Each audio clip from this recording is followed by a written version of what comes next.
I spoke with a witness who had what I consider to be classic or quintessential Bigfoot activity in Texas. I'll call him Jack. As specific as he wanted to be is that the events took place in Texas south of Austin, where his parents bought a house to flip. They got the house for pennies on the dollar, as it had been vacant for a number of years. The deal was so good, in fact, that Jack's parents thought there must be something wrong with the house. But the home inspection proved otherwise. Much of the previous owner's contents were sold with the home, which was odd considering the house. The previous occupant must have left in a hurry, as he had left Rolex watches, food in the fridge, and clothes that had long ago rotted in the washing machine. But Jack's parents weren't too bothered by the possessions left behind. The property was quite expensive, and on one hand, if the owner could afford to leave it without selling, he could surely afford new clothes and furniture. Or maybe he abruptly went to rehab or got sick. Renovation on the house mostly consisted of landscaping and minor repairs. No contractor or heavy equipment seemed necessary, which of course was an unexpected pleasure to the family. The house is stunning, Spanish hacienda style. It is shaped like a U, with a wall and gate enclosing an inner courtyard. A small and tranquil pool offered solace beneath the high ground and cloak of expansive Texan hill country. On paper, it should have been near the pinnacle of luxury, but that didn't seem to be the case. Within the coming months, they couldn't help but wonder about the nature of whatever drew out the previous owner in such a rush, but the family began a modest renovation on the house. Jack quickly noticed a shift in his parents' attitude. They were less ambitious about their projects, and grew more interested in selling it, or quote, getting rid of it sooner than later. They said something about being far from hospitals. They don't sleep well.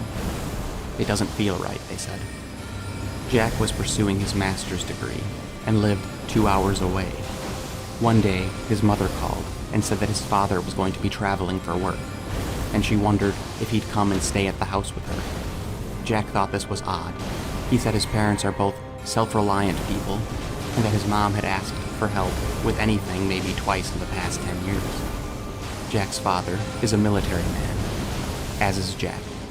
His mom said she didn't like being, quote, so removed, which was particularly unusual because they had always lived on land in the country, and their last home was on 8 acres, and only a short country road away. Location-wise, they were no more distant than normal. They even had 2 German shepherds and a husky for just this reason. When Jack went to stay with his mom, he decided that something strange was going on. He said he never heard noises there. Forest encroached right up within yards of the house, and since the house had been abandoned for a couple of years, it was odd there was no game of any kind. No deer, no rabbits, no hogs, which he said were an enormous problem in the area. Even the cicadas seemed muted. Sensor lights at the border of the wood line came on that night. In fact, Jack wasn't even aware they existed, and he was surprised his parents would install them in the first place. Jack's mom said it happens most nights, and she has no idea why, but she felt it was best to draw the curtains once the sun went down. To this day, Jack cannot explain why he didn't go out to investigate. He's 6'6" and ex-military. He is familiar with self-defense of all calibers. He wouldn't say, "I'm not afraid of anything," but anything in the backyard. And that seems to be the theme that he found the most difficult to explain. He said everyone on that property had a prey mindset. It just felt wise. He said anywhere else, he would have simply gone out and investigated without question or hesitation. But for some reason, on this property, it wasn't even considered to be a viable option. From my conversation with Jack, he struck me as someone deeply oriented in realism. So initially, his concerns were pragmatic. He was worried that perhaps they had criminals scoping out the house at night, perhaps to see if this luxury home was bought by a wealthy couple who would then stay in it 5 nights a year, and thus making it a prime target. But he thought perhaps not, because the dogs were in a frequent state of unease, and they would be aggressive toward human activity, as they had been trained to do. Yet they were noticeably coward. The dogs had begun a habit of soiling themselves in their crates at night. They preferred it to asking to be let outside at night. The behavior was so problematic that the family provided them with turf in the enclosed courtyard. The dogs were fine with going into the fortified courtyard, but not beyond the walls. Not at night. And this is one of those things, Jack said, that made sense at the time, but in hindsight seems so odd. You'd think he and his family would simply make them go out front, whether they wanted to or not. But at the time, forcing the four-legged family members to that tree line after sunset simply seemed cruel and unusual. Making them go out to the tree line at night, exposed, just felt wrong. The dogs had spent their entire lives only a short distance away, so the habitat, environment, sights, smells, and sounds should have theoretically been near identical. The unease was so thick that Jack asked his mom almost immediately what was going on. She shrugged. "Big cat, maybe," she said. And this actually made sense to Jack at the time. Maybe it was a big cat. Would a big cat cower 200 pounds of big dogs who had until recently taken sport at chasing bobcats and coyotes? Maybe. Jack couldn't be clear enough about how strange it was that he found the area so disagreeable. He had only been there a handful of times to help with renovation projects and to watch the dogs while his parents were away. And even in his relatively brief stays on the property, the gloom was so profound, like a tangible feeling, he said it was impossible not to notice. The leisurely experience of flipping a house, expecting to sell for 3 or 4 times what they paid, became something of a hurry. No one really wanted to have anything more to do with it. Jack noticed that his dad started carrying protection inside the house and on the property, which was very out of character of him, to say the least. Jack described his dad as a, quote, big Santa Claus guy, a man who would go far out of his way to help a stranger, and had never shown fear of anything. And it was as if that house began to shape him into a man fastened to the blinds with heat at the ready. Very uncharacteristic of him, Jack said. His parents had lived on the property for almost a year now. Things didn't get better, they got worse. They were going to be out of town for a few days, and asked Jack to drive from Austin to watch the dogs. Jack and his wife obliged. Coincidentally, the property was on the periphery of the range of a hurricane, and they were instructed to monitor the storm and conduct damage control if need be. That night, the dogs were agitated as usual. To their dismay, Jack took them out front. He said he did so because if shingling blew off the roof, they would come inward. He noticed the sensor lights came on as he stepped out. Part of him knew it couldn't have been the wind, as the wind had already been blowing for hours. But the other part of him didn't want to think about how it couldn't have been the wind. In fact, the wind howled all night long. The morning brought with it that over-the-top stillness that so often follows a storm. Jack and his wife went out to inspect the storm damage, if any. There was debris on the roof, but nothing major. He was glad none of the tiles were broken, as he said they're a pain to replace, and he didn't really trust their fit. But he couldn't believe what he'd find next.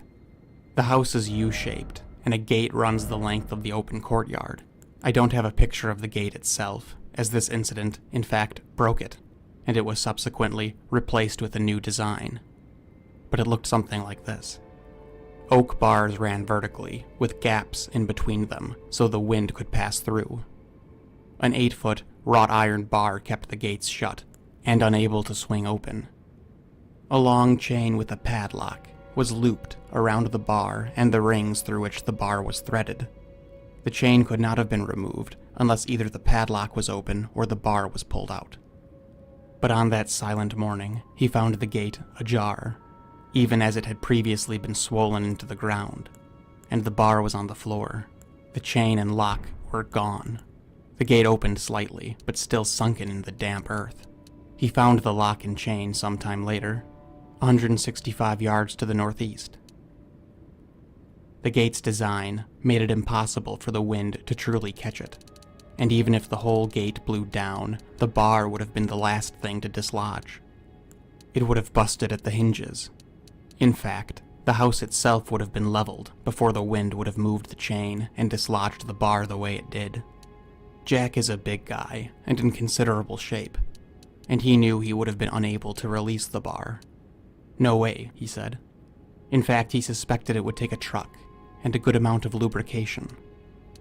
He said only about 8 inches of the bar protruded beyond the gate at either side, and that was the only part you could wrap your hand around, so physically it would have been difficult to get a good grip in a way that you could engage your body. And even if the whole gate blew down, the bar would have been the last thing to dislodge. The hinges would have gone first, and Jack knew that. It was clear that something of far greater strength than himself, a strength more akin to a vehicle or a machine that the military uses to breach doors, manipulated the gate, and battered the bar from its grooves that night. Something far stronger than himself, with an unclear intention, operated less than 30 feet from where he was asleep and from where his wife was asleep. And it didn't wake them up. They stayed in a hotel the next night. I should also note that the heavy rain left no clues on the packed gravel beside the gate. When his parents and brother returned the next day, he didn't want to freak them out. He didn't even like staying there, and they had to live there. He made no mention of the gate incident to his parents, no more than the storm messed up the gate. They didn't have any follow-up questions. Of course it did, they likely thought. Anywhere else it would have been a mystery, but here, at this place, such happenings felt expected, if not anticipated. It was only 10 days later when Jack received a call from his 16-year-old brother. His brother said he is home alone, and things are hitting the roof. Jack said, "Well, don't go outside, I'm coming over." His little brother said it was gray outside, which just seemed like an odd thing to mention. It was dark by the time Jack got there, and the barrage had stopped. It was too dark to go up to the roof, though a flashlight may have been sufficient under different circumstances. The next morning, Jack went onto the roof. He found no less than 10 broken shingles. The ceramic tiles were over an inch thick and about 7 pounds apiece. One of the shingles still had a rock embedded in it. It was the size of a bottle of water, maybe a little bigger, he said. Jack knew he inspected for roof damage after that storm less than 2 weeks ago, and there was no damage then. This reminded Jack of the time he found a large rock in the swimming pool. That wasn't there one day, but was the next.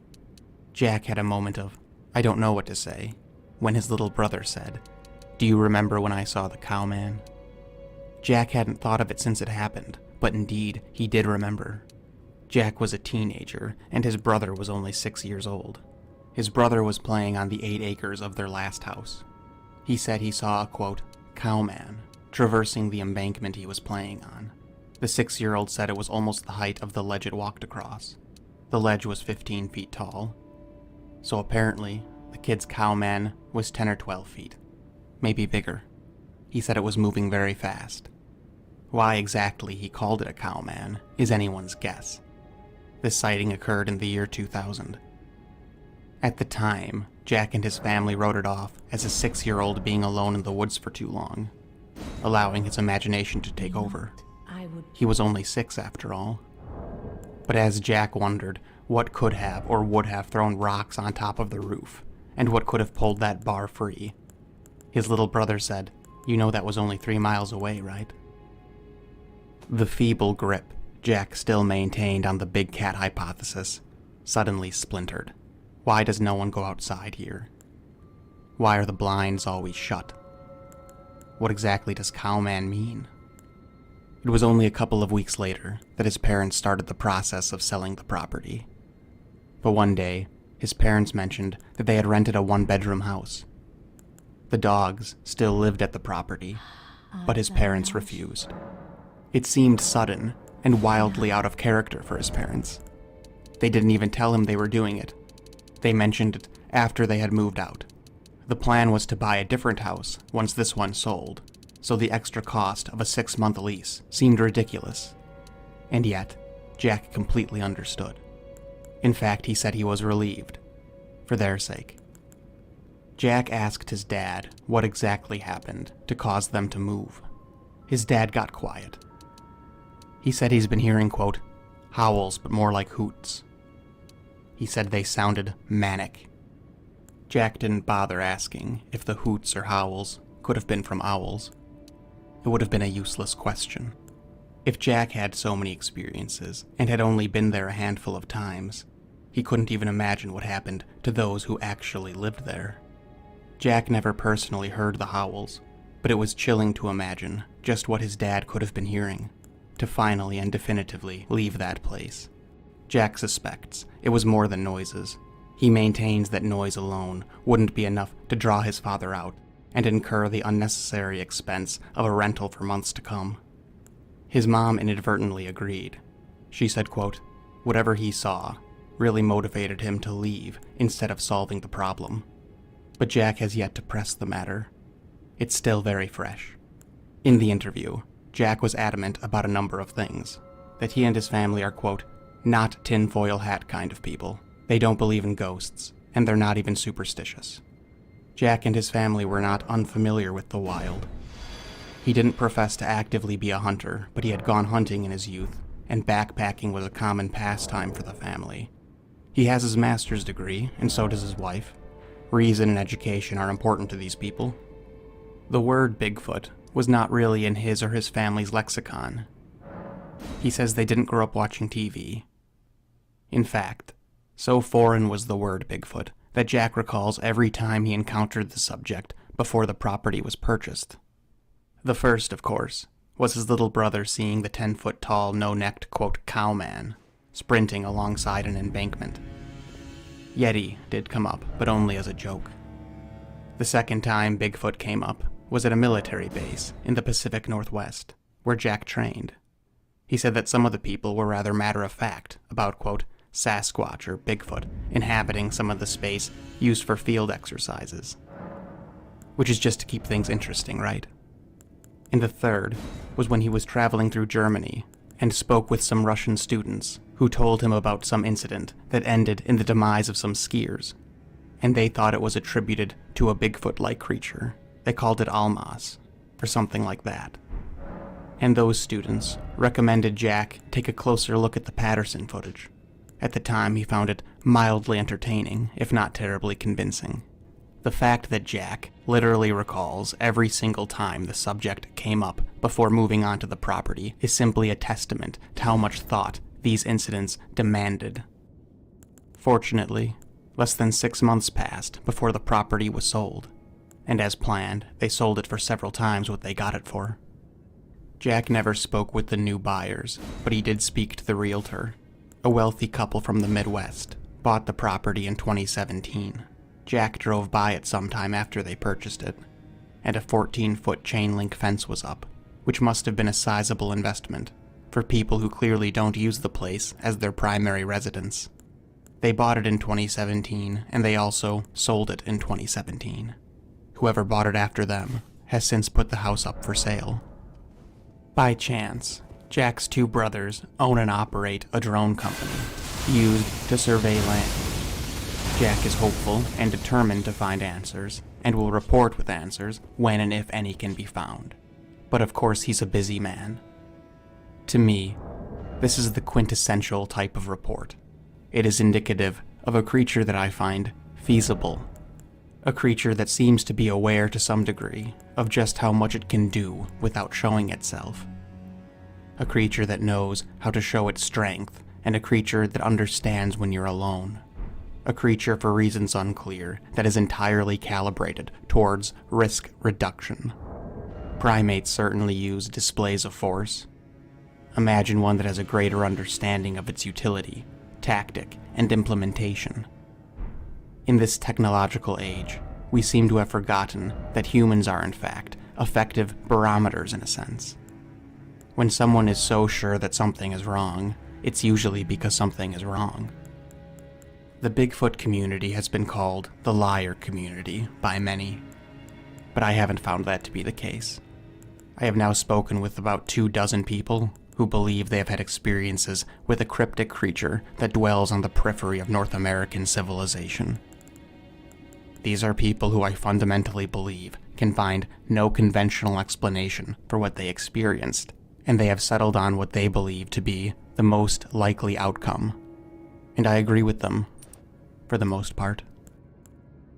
There was a lot of weird calls of something out in that same period, which coincidentally was in between when my brother saw his large, hairy, cow-faced man with the triangle neck. You know, I'm sorry, did you know your brother isn't the first one to call it the cow man? Interesting, I did not know that. Anyway, if you want to listen to the full 90-minute interview, I kindly invite you to check out my Patreon. Link in the description. And as always, thanks an awful lot for listening.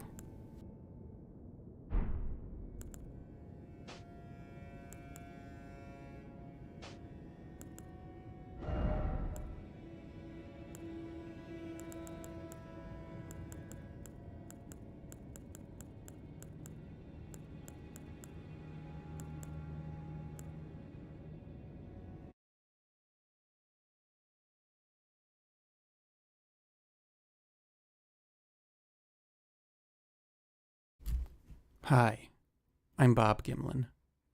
This video is about a viewer submission that I received a few years ago, and there's one particular point I found most intriguing, and I'll get to that at the end. Anyway, here it is. Howdy, Bob. Or should I say neighbor? Haha. I only say that because you mentioned you're in Wisconsin, and I'm in Minnesota. I've only ever had one spooky thing happen to me, except for a supposedly haunted house that I'm 90% convinced wasn't actually haunted. LOL. No, this isn't a ghost story. This is way, way stranger. It happened in 2005 when I was 15. I was staying with my grandpa that summer, who had a property in Minnesota. My grandma, his wife, died when I was very young, and he never remarried or dated, and he has recently passed away. But he did the typical winter in Florida and summer in the North deal. Anyway, as you would probably say, LOL, my brother and I were spending a few weeks of the summer of '05 at my grandpa's cabin. I was definitely a tomboy, and I like to think I still am a little bit, but definitely way more when I was a teenager. I'm 33 now. My grandpa did an equitable job of divvying up his time between me and my little brother. So one day we would go fishing for me, and the next day we'd go to the mall or antiquing for my brother, which makes a lot more sense now 15 years later. I think this was actually the first year that he opted out of going fishing and was allowed to stay home by himself. I guess he would have been 13 years old. He was still at that age where you had to give him a list of phone numbers to call in case of an emergency or something like that, even though we'd only be gone for a few hours. We drove to the lake, and it was one that I'd actually never been to, though he'd been using it for a few years. The lake was long and roughly shaped like a C. It's pretty small by Minnesota lake standards. Absolutely breathtaking houses lined the shore, each one, of course, separated by a lot of space and woods. Some of the houses were right on the water, and some were nestled behind trees. Most had docks, and some had those little boat garages. And yet, we were the only boat on the water that day, and the houses had no signs of life. It's startling to realize that these lakeside mansions are owned by people who probably only use them once or twice a year. LOL. If I had one of those houses, it wouldn't even matter because you'd never see me inside. And I actually mentioned this to Gramps, how weird it is that we're the only ones taking advantage of the beautiful day on the water. And I remember he told me that, despite vicious rumors, a lot of people who own these properties are able to afford them because they don't have time to enjoy them. I'm still skeptical of that. I'm still kind of a feel the burn kind of girl. Anyway, in Bob voice, LOL, I still think it was weird how vacant the place was. But it was fun. We had fun. We used floaty froggies to catch bass. Basically, you just throw them out there and twitch them until a monster bass comes out of the weeds, thinking it found itself a struggling wayward froggy. And of course, my grandpa was pulling them in left and right, and I wasn't catching anything. That's when he switched to a lure that we both know doesn't work, and he still pulled out crappie and perch left and right. Finally, I caught my bass with my wayward frog, and started to use a little jig to catch sunfish, the supply of which are limitless. We trolled to a little spot on the lake that looked like an island, but he assured me that it wasn't. You just couldn't see the peninsula bit, I guess. He pulled right through the lilies and onto the grass, and tied off onto a tree. He said he knew a nice little clearing in there where we could sit and eat our sandwiches. Obviously, we could have eaten on the boat, but I knew that the real reason for stopping was because he needed to pee, and he once told me that after the age of 60, your bladder shrinks and shrinks until it wills itself out of existence altogether. He passed away in 2015, and he was one day short of turning 95, so that means he was born in 1920, meaning he must have been 85 in 2005 when this happened. I know people exaggerate about this kind of stuff, but I'm not exaggerating, lol. At 85, he was in better shape than a lot of 50-year-olds. When he was 90, he was in better shape than a lot of 70-year-olds, and he was shockingly mentally and physically fit right until the last couple of years. And then it all happened really fast. I think his longevity is a testament to positive thinking. He was just the kind of guy that could not get down on himself. He was always as happy as a clam, and I can't believe I just said happy as a clam to you. Anyway, Bob voice lol, we were walking up this little deer trail of packed dirt, through thick forest. Clearly it had been used over the years, probably by deer, and by people needing to pee, assuming that anyone actually uses this darn lake. We walked for only 15 or 20 feet, not far at all, when everything changed. It was subtle at first, and it took a second to register with me. I know how crazy and insane this sounds, but within 2.5 or 3 steps, the leaves and branches all disappeared, and they were just long trunks. But I couldn't see them well because there was so much fog or steam, like billowing vapor, moving very fast in an updraft. Literally like we just walked into a cloud that we couldn't see until we were in it. Then I noticed all of a sudden that we were wading through ferns, and it was dark, more like a storm than like nighttime. As I'm noticing these new surroundings that were not there literally 2 seconds ago, I hear this noise, this crazy noise. I've never heard anything like it. Just this really loud, terrifying hissing and screeching, almost like a tea kettle, but with this weird mix of hedge trimmer thrown in. This all takes time to think about, but it was just a matter of 2 or 3 steps that I'm noticing all of this. The path we were on, or had been on, was only wide enough for one person, and I was in front, so my grandpa was right behind me. Suddenly, he grabs me by the shoulder and kind of strong arms me so that I literally fall behind him, and he says go, go, go, and we walk the way we came. And as we're leaving, the noise that rang in my ears didn't fade, it cut off sharply, almost like it was sucked away, or suddenly stopped, like it was physically cut off, like the snap of a whip, or the slam of a car door or something. In the same amount of steps that we had walked into it, we were out of it. I was only 15, and my grandpa had never ever displayed such urgency, and had certainly never tossed me before, so I think that alone made me rush back to the boat, even though we were out of the fog in just a step or two. And looking back over my shoulder, everything was normal, as it should have been, but I was still shaken up. I just had no idea what happened, and seeing perhaps the only reliable man in my life shaken up as well, it just really freaked me out. We got back to the boat and were quiet for a while. He never said anything about this, but I noticed he unstowed a telescoping paddle and set it in easy reach, which will make sense later. Then Grandpa said he still had to pee, so we went back to the boat launch to use the facilities, and called it a day. We got the boat hitched and sat in the truck, quiet for a while. Finally, he said something like, "Did you see them things?" And I had no idea what he was talking about. See, here's the thing. We saw different things. He said he saw a swarm of dragonflies that were as big as his arm. He said that at first, he thought they were giant wasps because of how their bodies bent. But he said there were a few crawling on a branch and another few buzzing around, and according to him, we were about to walk right into them. So I guess they were right in front of us. I told him I didn't see anything like that, but I told him about the fog and the smell and the ferns, and how the woods literally vanished. He wasn't sure about any of that. He didn't see any ferns or fog. All he knew was that we walked right into these giant creepy crawlies. Though he did say that he also thought there was an explosion in the distance, because he saw fire in the sky, enough to make the sky orange, like there was a giant explosion very far away. Before the 30-minute drive home was finished, we mutually agreed that we had walked into a time warp, a ripple in time. The fact that we both had a different experience, in some ways, supports the time warp theory, and that's because of something I felt at the time, but couldn't articulate until much later. While writing this, I had to describe the transformation or transition as time-based, as temporal, but I have never been able to shake the feeling that it wasn't time, it was distance. Like it wasn't changing by the second, but it was changing by the step. This has sent me down the rabbit hole about the inseparable nature of time and space, and it's incredible when you begin to grasp it all. I find it helpful to think about it as a complex Swarovski, or a glass prism. Maybe our view of the ripple was very specific to how we were oriented. Maybe another step forward, or to either side, would have revealed more. Memory is selective, and I think it makes sense that we both remembered the most memorable things we saw. He was a few feet in front of me, so he was more in it, so to speak. Say he's looking down at his hands or something, or not paying attention for whatever reason, and then he looks up and sees a swarm of arm-sized dragonflies. Then maybe his brain wouldn't have processed the fog and the change in environment, because naturally he's too focused on the dragonflies to notice the rest.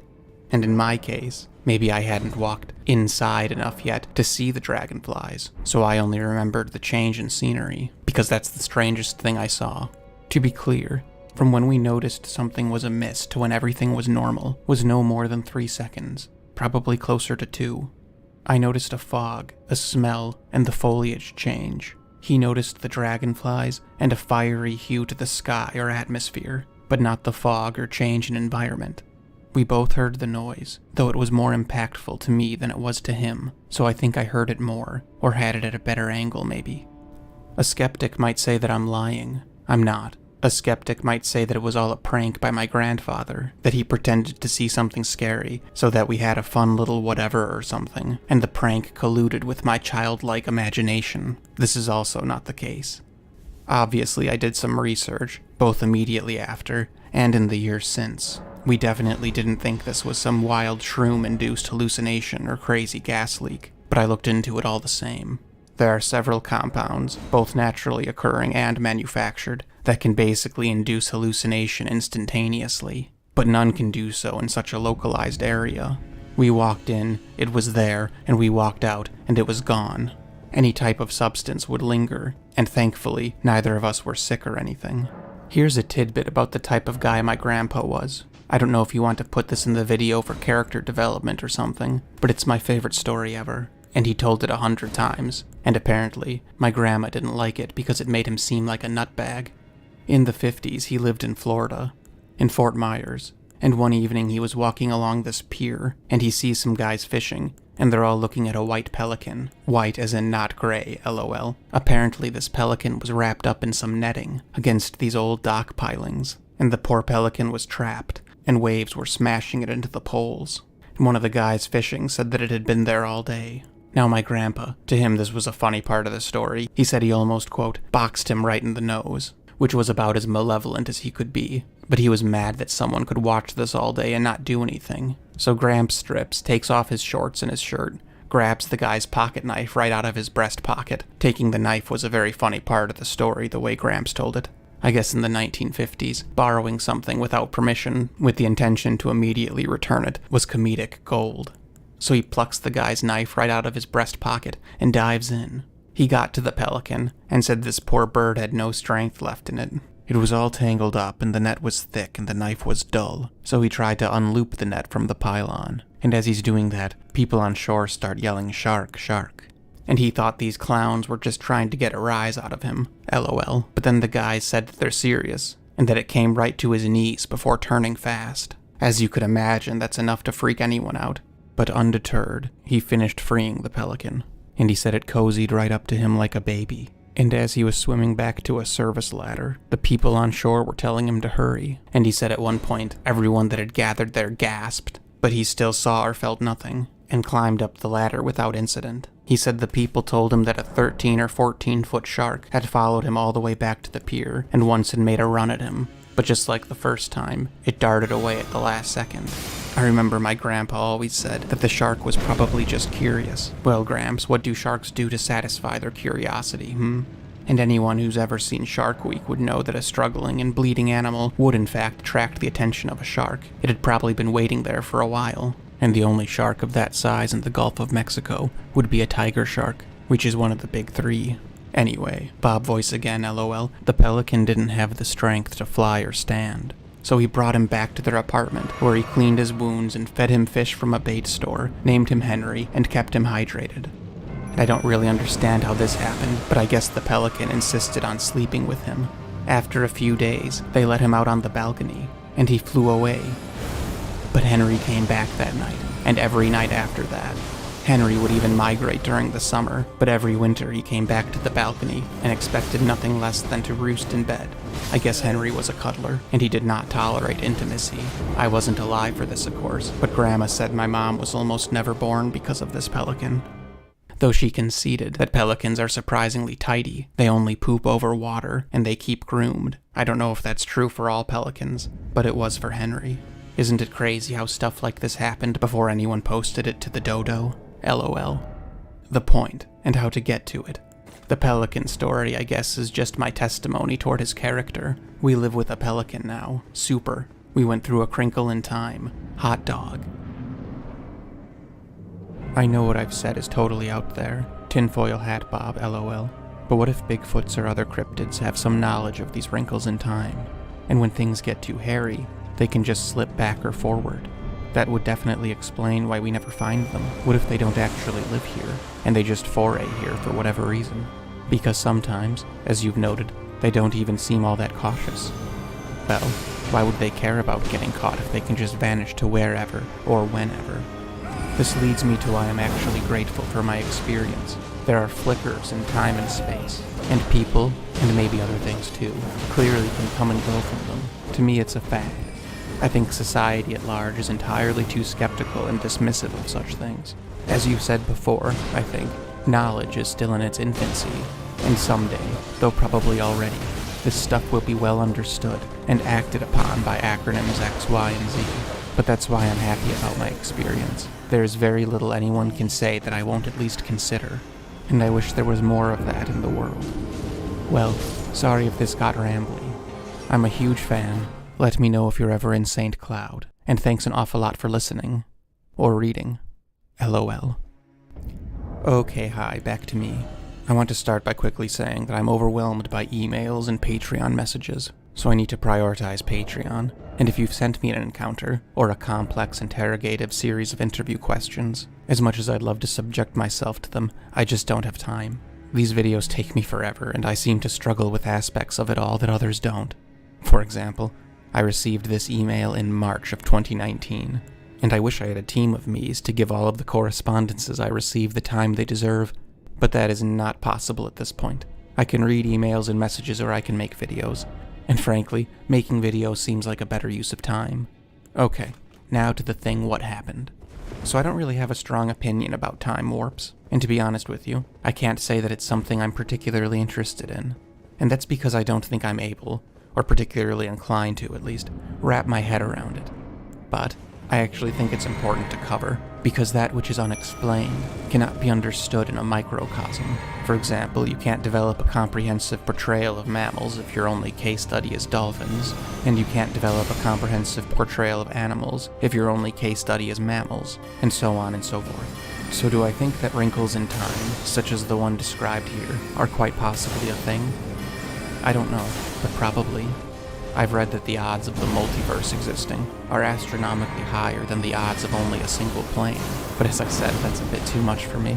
So let's presume the assumption is true for a second. There were giant dragonflies buzzing around some 300 million years ago. Meganeura. They weren't quite as large as a grown man's arm, but pretty close. If I unexpectedly saw this slicing its way through the air, I'd imagine that arm-sized is a pretty appropriate descriptor. Regarding the orange haze, well, who knows what the different atmospheric composition would have resulted with, and that's what I assumed at first. For this video I was reading about the Carboniferous period, and I learned that it was a period hallmarked by forest fires. 300 million years ago, the atmosphere was some 35% oxygen, whereas now it's about 20%.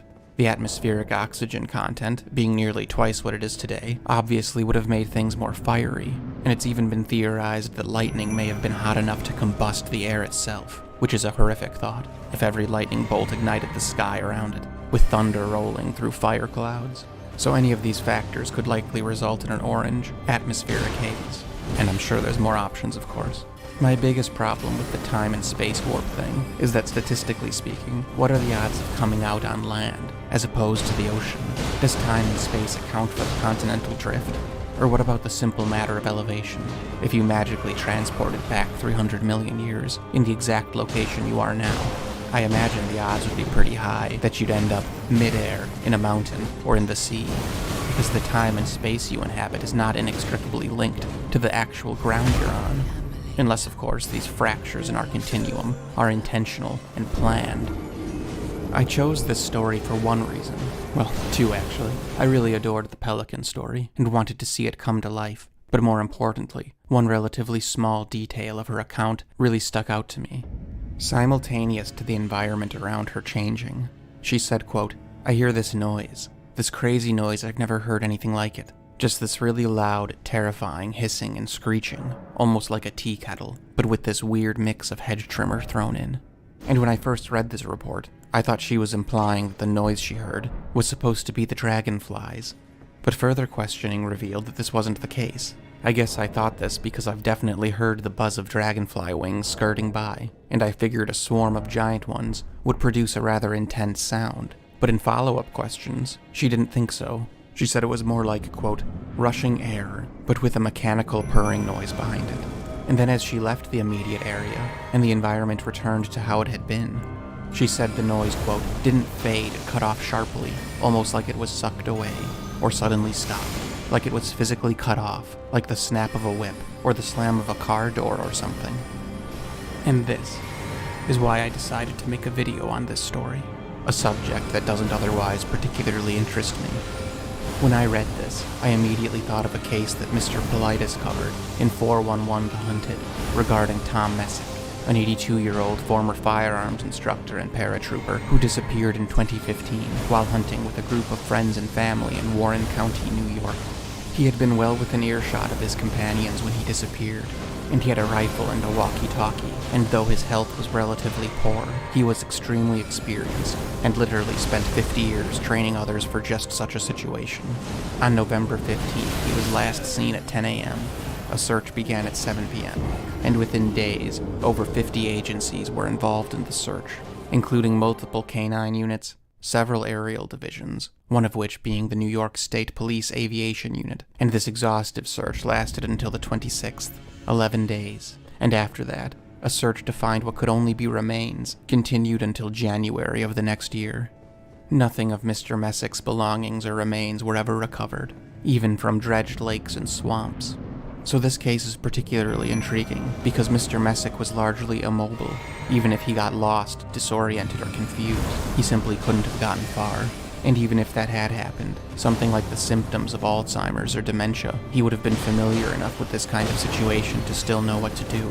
Those diseases, surprisingly, don't rob you of knowledge like that. There's no animal in New York State that could make prey of a man his size, without leaving a conspicuous scene at least. Allegedly. And foul play seems like a stretch. An 84-year-old man with health issues, with no money on him, isn't a particularly desirable target to bad actors. And moreover, even if that was the case, said bad actor would obviously have had to remove him from the area, which likely would have required a vehicle because of his size, and his companions would have heard it. Tom's wife, Beverly Messick, said, quote, "The FBI told me something isn't right with his case, but they don't know what. They won't share any theories if they have them. The FBI said until they make a discovery, they're never going to know." Crimes investigator David Winchell, with New York State's Department of Environmental Conservation, said that as of January 2016, the search is on a, quote, limited continuous basis, and to this day is considered an active case, though the odds of a desirable outcome seem low to me. Anyway, one of Tom's companions, a man named Sid Sharp, who was there on that sad hunting trip, told Mr. Politis about something that happened a few hours before they noticed Mr. Messick went missing. Quote, "I heard a strange noise in the woods, but I don't know what it was. Just a different noise from what I usually hear. You know, it'd be hard to explain but it was different. Something different that I never heard before in the woods. I just can't say what it was, you know." And I encourage you to watch this documentary if you haven't, so you can see this for yourself. To me, it's very eerie how Mr. Sharp would not elaborate on what he heard, and you can see it in his eyes. He just wouldn't go there. And it's so obvious that you can tell that Mr. Politis kind of stops prying after several follow-up questions. It's almost like Mr. Sharp is trying to play it off like it was probably nothing, but you can tell that he knows it was everything. Sid Sharp Jr., so Sid Sharp Sr.'s son, elaborated more about what his father said he heard that day. He said his father, quote, heard some kind of snapping or crack sound.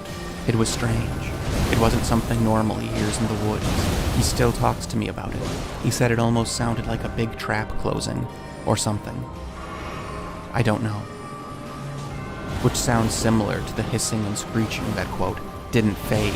It cut off sharply, almost like it was sucked away, or suddenly stopped. Like it was physically cut off, like the snap of a whip or the slam of a car door or something. That reason alone is why I don't dismiss the sound. Frankly, the similarities between these two descriptions made my hair stand up a bit. Sometimes the devil is in the details, and I think that's exactly where he wants to be. What would have happened if these two never made it back? It's at least worth pondering, as are a great many things. Anyway, due to popular demand, I've added many of Adrian's illustrations to my spring store, and I split all profits with the artist. So making a purchase is a great way to support the both of us. And I'll probably pin a comment on this video for an update on Fred. And anyway again, and as always, thanks an awful lot for listening.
Hi, I'm Bob Gimlin, and today I want to share a Bigfoot report I received some time ago, and this one gave me the creeps like no other. Here it goes.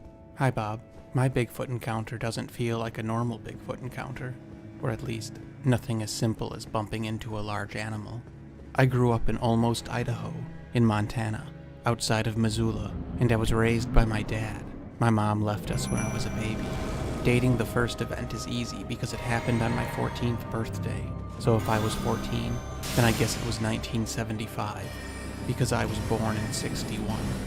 We were poor, not dirt poor, mind you, not even poor, just poor, so I wasn't expecting anything special or a party, maybe just a nice dinner and a new coat or something. But when my dad picked me up after school, as soon as I got into the car, I immediately noticed that something was weird with my dad, like he was agitated.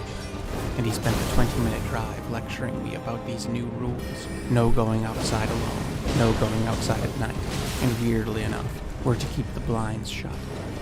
Naturally, I asked why and what happened, seeing as this was totally out of character for him, and he seemed to have trouble explaining himself. He said something about a bear, and we were surrounded by farmland, so bears were not a common thing there. But at some point in the explanation, the bear somehow morphed into a drifter who looked like he was up to no good. And I remember thinking, well, which is it? A drifter in the woods or a bear? Or were the drifter and the bear in cahoots? Anyway, we stopped for a rare second lunch. That's what we always called it, when we'd stop for food after school, for a meal before dinner. My dad had calmed down and was apologizing for forgetting all about my birthday, which I knew was nonsense. In fact, I suspected that the second lunch was a stall tactic of some sort. and after ice cream and fries, he apologized for being uncharacteristically testy. Again, I asked what happened, because it was quite obvious that something did. And he said that he caught someone on the farm, and that they looked like they were up to no good, and that we had to be vigilant for a while. Now, honestly, that didn't really set right with me. I did not find the answer satisfactory. But at the same time, it didn't seem like all that big of a deal because my dad was always worried about me. And just as I suspected, when we got back to the house, there was indeed a little surprise party set up. The surprise aspect was a nice effort, but we parked in front and went in through the front door, which we never did, mysteriously avoiding the back of the house where cars might be parked. I looked at him fondly and he just shrugged. Even though my mom left when I was a baby, her family was still a big part of my life, which is one of those things that I totally took for granted as a kid, and now looking back as an adult, I'm overwhelmingly grateful for. I didn't think much about it at that age, but it was like my dad had two sets of parents. He was only 17 or 18 when I was born, and he had to grow up fast, and I'm sure he appreciated that. Anyway, the night was nice. My cousins were, and are, hellions. I had recently made the grievous error of telling them that I was afraid of snakes, so they did everything possible to incorporate them. But at some point, my dad and my grandfather, my mom's dad, must have slipped away and had a discussion, because my dad and I spent the next 3 nights at their house, which wasn't all that unusual, because they actually lived closer to school than I did, and I've stayed there before, so it wasn't really a big deal. But looking back, I'm sure it was related to the drifter bear. We came back to the house in a few days, on a Sunday, and other than Dad being more vigilant than normal, nothing really changed. I can't recall anything unusual happening for 2 years, and I totally forgot about the drifting bear. That is, until one hot summer night. That night, I was 15 or 16, and I was lying in bed at about 11 p.m. when I noticed the porch light turn on. Light came in through my window, because my bedroom was on the first floor, and the window was on the far side of the porch. And I clearly heard the distinctive thunk of the light switch being flipped. I was half asleep, so I didn't really think much about it. Then it went off with another thump, and then it turned on again. Back then we lived in an old farmhouse, and I don't know if the house's age had anything to do with it, but it was the type of house where you could basically hear anything from anywhere. And as the light slowly strobed, I rather suddenly became alert as I realized how atypical this was. I definitely would have heard my dad get up and walk down to the porch, and I knew it couldn't be the bulb being half burnt out or something, because I could distinctly hear the switch being flipped. I don't know how long this went on, probably a minute, maybe 2. The light would come on for maybe half a second, then go off, and then go on again, sometimes slower, sometimes faster. I must have been half asleep when I first noticed it, but after a minute, or however long it was, I became certain that something was wrong, and I got that sinking feeling in my stomach from when adrenaline hits. I was just very still in bed, listening intently, but there was nothing at all to hear except the soft sound of thunking, and nothing to see but the light going on and off through my window. I got out of bed, and I was a master of moving silently on those rickety wooden floors. So I was going to stealthily investigate, when all of a sudden, I heard this low-pitched sound that I'll never forget. It started like a wop-wop, but in the same breath, mutated into some kind of warbling giggle that grew deeper and deeper until it finally crescendoed into what I can only call a screaming laugh. And I just froze beside my bed, terrified. This was so loud. Now, I can't say I've ever been near a roaring lion, but I imagine that's what it was like. This was ridiculously loud. Mind you, the sound seemed to come from inside the house, more so than it came through the window. I guess I mean to say that it sounded like it came more through the door than from the bedroom window that faced the porch and the side of the house. No, I didn't scream, I didn't run, I didn't move at all. And looking back, I consider this to be the first time in my life that I recall entirely being taken over by instinct. I froze like a deer. I don't think I could have moved if I wanted to. I think on a deep primal level, that was my instincts telling me to not draw any attention to myself. In that moment, I felt exactly like prey. And before the laugh even ended, I heard my dad charging out of his bedroom and down the stairs. A noise I've heard 1,000 times, but not once with this urgency. It almost sounded like he had boots on, but I could tell he didn't. His bedroom was the only room upstairs, and it was one of those houses where the second floor is more like an attic between the eaves of the roof, and the only bathroom was downstairs. So obviously I've heard him come down those stairs a million times at night, and this was not like any of those times. So he comes charging downstairs, and I heard him shout the word down, so I dove under the bed. And the stairs to the second floor led directly to the front door, so he would have been able to see the front door from 2/3 down the steps. I'm smiling as I'm writing this because even 40 years later, I can remember the exact sound of my dad taking those steps. Aside from this instance, it's a fond memory of mine because it meant my dad was nearby. But from under the bed, I heard him pause with maybe 2 or 3 steps left. I knew he stopped with 2 or 3 steps left because I didn't hear him hit the landing, which had a different sound than the stairs. And this I'll never forget. My daddy cursed, the SH word. Now to be clear, my dad was known to swear on occasion, but I'll never forget this because it had 2 distinct syllables. She, it. I don't know why, but that always stuck with me. He turned it into 2 words, which I'd never heard before. He must have been holding his 12 gauge because he shot from inside the house, and it shot through the door. Then I heard him leave, clearing the landing altogether and landing by the front door, and I heard it swing open. So my dad was on the porch now, and then I heard 2 more shots, and my dad was shouting basic jargon, just like one would when trying to scare off an aggressive bear. And I'd never heard my dad, or any adult, make noises like that, just nasty yells of aggressive jargon. Then the door to my room flies open, and I know it's my dad because I heard him coming. And as soon as he turns the light on, he makes this devastated gasping noise, because he thinks I'm gone, because I'm tucked under the bed. So I tell him I'm right here and I clamber out, and I'll never forget the relief on his face. I'm a parent and grandparent now too, and I can tell you with certainty that that's love right there, when you think your kid is gone and then you find them. Which is why I never let my middle son go to Walmart ever again. Anyway, he shepherded me into the living room, and onto his favorite chair, which I literally never sat on, because it was unspokenly his chair. But looking back, I realized that it was up against an interior wall, as in, not against or near any windows. Obviously, I asked what the hell was going on, and here's another thing about that weird night I'll never forget. He said, I don't know, my sweet little kolachki cookie. And moments later, he called me, quote, my pudgy potato pierogi. Few things about that. First of all, I was a very thin child, so I don't know where pudgy came from. Though perhaps even more strangely, I am not Polish, and no one in my family is. And a day before these utterances were made, I would have bet $1 that he couldn't identify a kolachki or a pierogi, seeing as he didn't watch cooking shows, and the extent of his home cooking was steak and baked potatoes. So I have no idea where that came from. Maybe he was dreaming about food. I think his brain just vomited those phrases out in a word salad, produced from the relief of knowing I was okay. My dad called the police, and I talked to them too.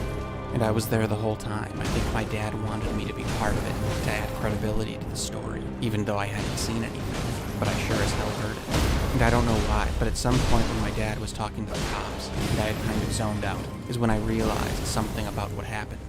So, our porch lights had 2 switches.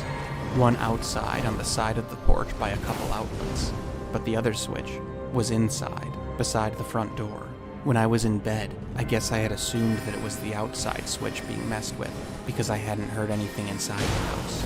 Well, it had been a hot summer's night, and all the windows had been open, and it turns out that the whatever it was had somehow removed the screen from the window by the front door, and had placed it up against the wall, right below the window, and had reached inside through the window, and was flipping the light switch that was inside the house. It's still a complete mystery how it opened the screen without breaking it, because the screen had 2 little pull tabs on the side, but they were only accessible from the inside, and the tabs were in the position to indicate that they were locked. Later, my dad and I would spend hours trying to remove the screens from the outside, without breaking the screen, or disengaging the little tabs, and it simply wasn't possible. The fit was extremely tight, and it would break before it would bend. The only explanation that makes sense is that the pull tabs were in the open position, and that things simply could have levered the screens out of the window, and then moved them to the closed position once he had access to the little levers, but that doesn't make sense either. So my dad was unaware of any of this happening, until of course, the screaming laughed, at which point my dad came flying down the stairs, and halfway down the stairs, which he had to scoot down to see, he said he saw a big hairy arm withdrawing from the window, and he saw its face looking in through the little window in the door. He only saw it for a moment, but he called it, quote, a devil face. He could only see its eyes and the bridge of the nose, but he said it looked like the devil, and mad as hell. He said it looked evil, and he got a good look at it through the little glass window on the door. He didn't see much of it, but what he did see, he saw well. And that's when he shot, right through the door, below the face where his chest should have been.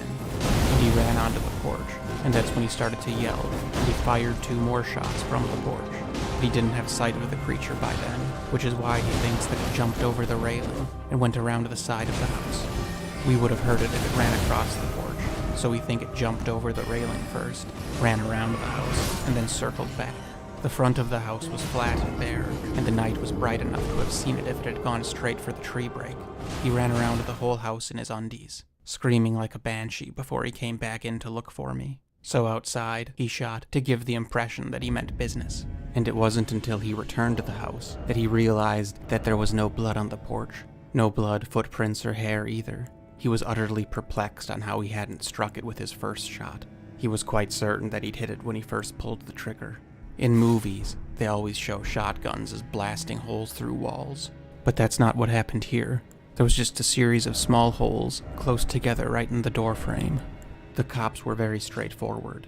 They said that they're not filing a report, and that these things don't usually bother people, and that we should just leave them alone. I remember that very specifically because my dad went off on them. He said, usually? Oh, they don't usually bother people? The only thing that I really remember about the cops was that they were excited about the thing's size. They tried to recreate it multiple times, to flip the switch through the open window, with their head visible in the little window on the door. And it wasn't even close to possible. My dad could barely get his whole hand flat against the door, and when I tried, I couldn't even get my elbow to the window while keeping my line of sight through the little glass pane on the door. Another thing about its size that my dad insisted upon was that he and the cops had to cock their heads more than the creature did in order to angle their elbow through the open window.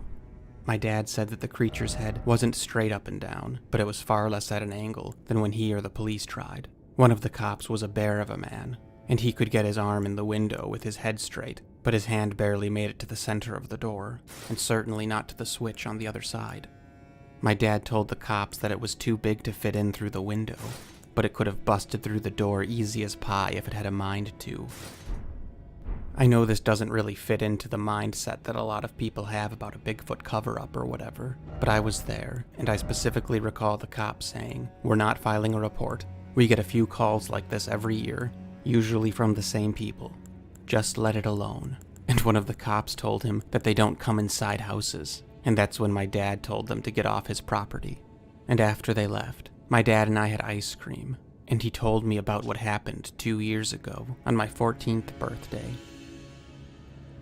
But you should know this first, I guess. The previous owner of the house raised hogs there, and there used to be this wallow right on the side of the house that was so filthy that my dad filled it with rocks and charcoal, and then dumped a dump truck load of sand over it. And we called it a sandbox, just because my dad and I played in it a lot when I was a kid, but it was really just a sandy patch of yard. Anyway, on my 14th birthday, while I was at school, my dad was coming up the driveway when he saw a black figure in the sand pit. At first, he thought it was a wayward hog or something, but as he got closer, he saw it was human-shaped, only much larger, somehow both lankier and stouter than a person. Its position was peculiar. He said it was on its knees, pulling sand towards its chest, simultaneously digging a hole and making a mound. Dad didn't have a gun on him or anything, and he just kept driving toward the house, trying to figure out what he was looking at. Dad said his first thought was that it was a man in bearskin, but that hypothesis didn't last long, and as soon as he got close enough to see that it was absolutely nothing he'd ever seen before, he drove straight at it and laid on the horn, and it sprang up and ran to this tree line that served as a windbreak there, and it followed the break all the way to the woods, screaming the whole time, a much higher pitched and shrill noise than you would think a creature that large could make. Dad said the thing galloped like a horse. That's a good question. Looking back, I don't know if he meant it ran like a horse as a reference to speed, or if it actually ran on all fours.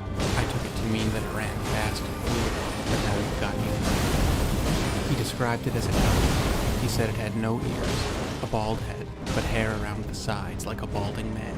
Its skin and fur was jet black. It had impossibly long arms, impossibly broad shoulders, a big butt, shovel-like hands, a small head, thin lips, a wide mouth, and he said it had deep creases running across its forehead. He said it looked annoyed, like it was unhappy to be bothered, like it wanted to flee, but really wanted to finish whatever it was doing before leaving. Dad called our closest neighbor, who lived about a quarter of a mile away. I guess the neighbor had, on occasion, asked my dad very strange questions that hadn't made any sense until the sighting. My dad told him exactly what he saw, and I guess the marks in the sand were pretty compelling too. This neighbor was super religious, the scary over-the-top kind, and he wasn't surprised by my dad's statement at all, and he said that they'd been having issues at their place too. And he said that he even called the police after one of them broke into, and then apparently spent the night and defecated in a tractor. He said that a little one stole clothes from a clothesline and has been wearing his wife's sundress for about a year. He said he'd called the police multiple times, and that half the time they told him the same thing they told my dad, and the other half of the time they gaslighted him. So my dad and this neighbor guy, who is 30 years older than my dad, poked around the pit, and they found a bunch of stuff under this mound. And I guess this is what freaked my dad out the most. The mound wasn't random. It was burying stuff. Among the contents there, he found several magnets that used to be on our fridge, along with a little notebook we used for grocery lists. We had never noticed that they had gone missing, so who knows when they were taken. These items were all within reach of the kitchen window, assuming you had a very, very long arm. There was also a photo of me. It used to be pinned inside my dad's truck, and he said he never noticed it was missing. But the weirdest thing, to me, that he found buried in the sand were all the angels. There were 12 different depictions of angels. Some were little stone or ceramic yard ornaments, some looked like Christmas tree decorations, and some were very heavy and expensive lawn ornaments. And the plastic ones all looked like they had spent a very long time outside. The neighbor wasn't surprised at all by this. To him, these creatures were devils, and they live everywhere that humans do, woods or not. He thought it was obvious that there are devils among us, and that they would be repulsed by holy representations. I, however, do not agree with this, and though I don't think that to be the case, I do think that's what freaked my dad out the most. He wasn't the type to be particularly freaked out by something like a Bigfoot. I think it would have been more intriguing to him than anything. But once he decided that maybe they're demons or something, I think that's what got him thinking. No, my dad never went to church or anything like that, but I definitely think he was God-fearing, so to speak. But I guess he'd never considered that demons try to get into your house. Literally. Anyway, thanks an awful lot for listening.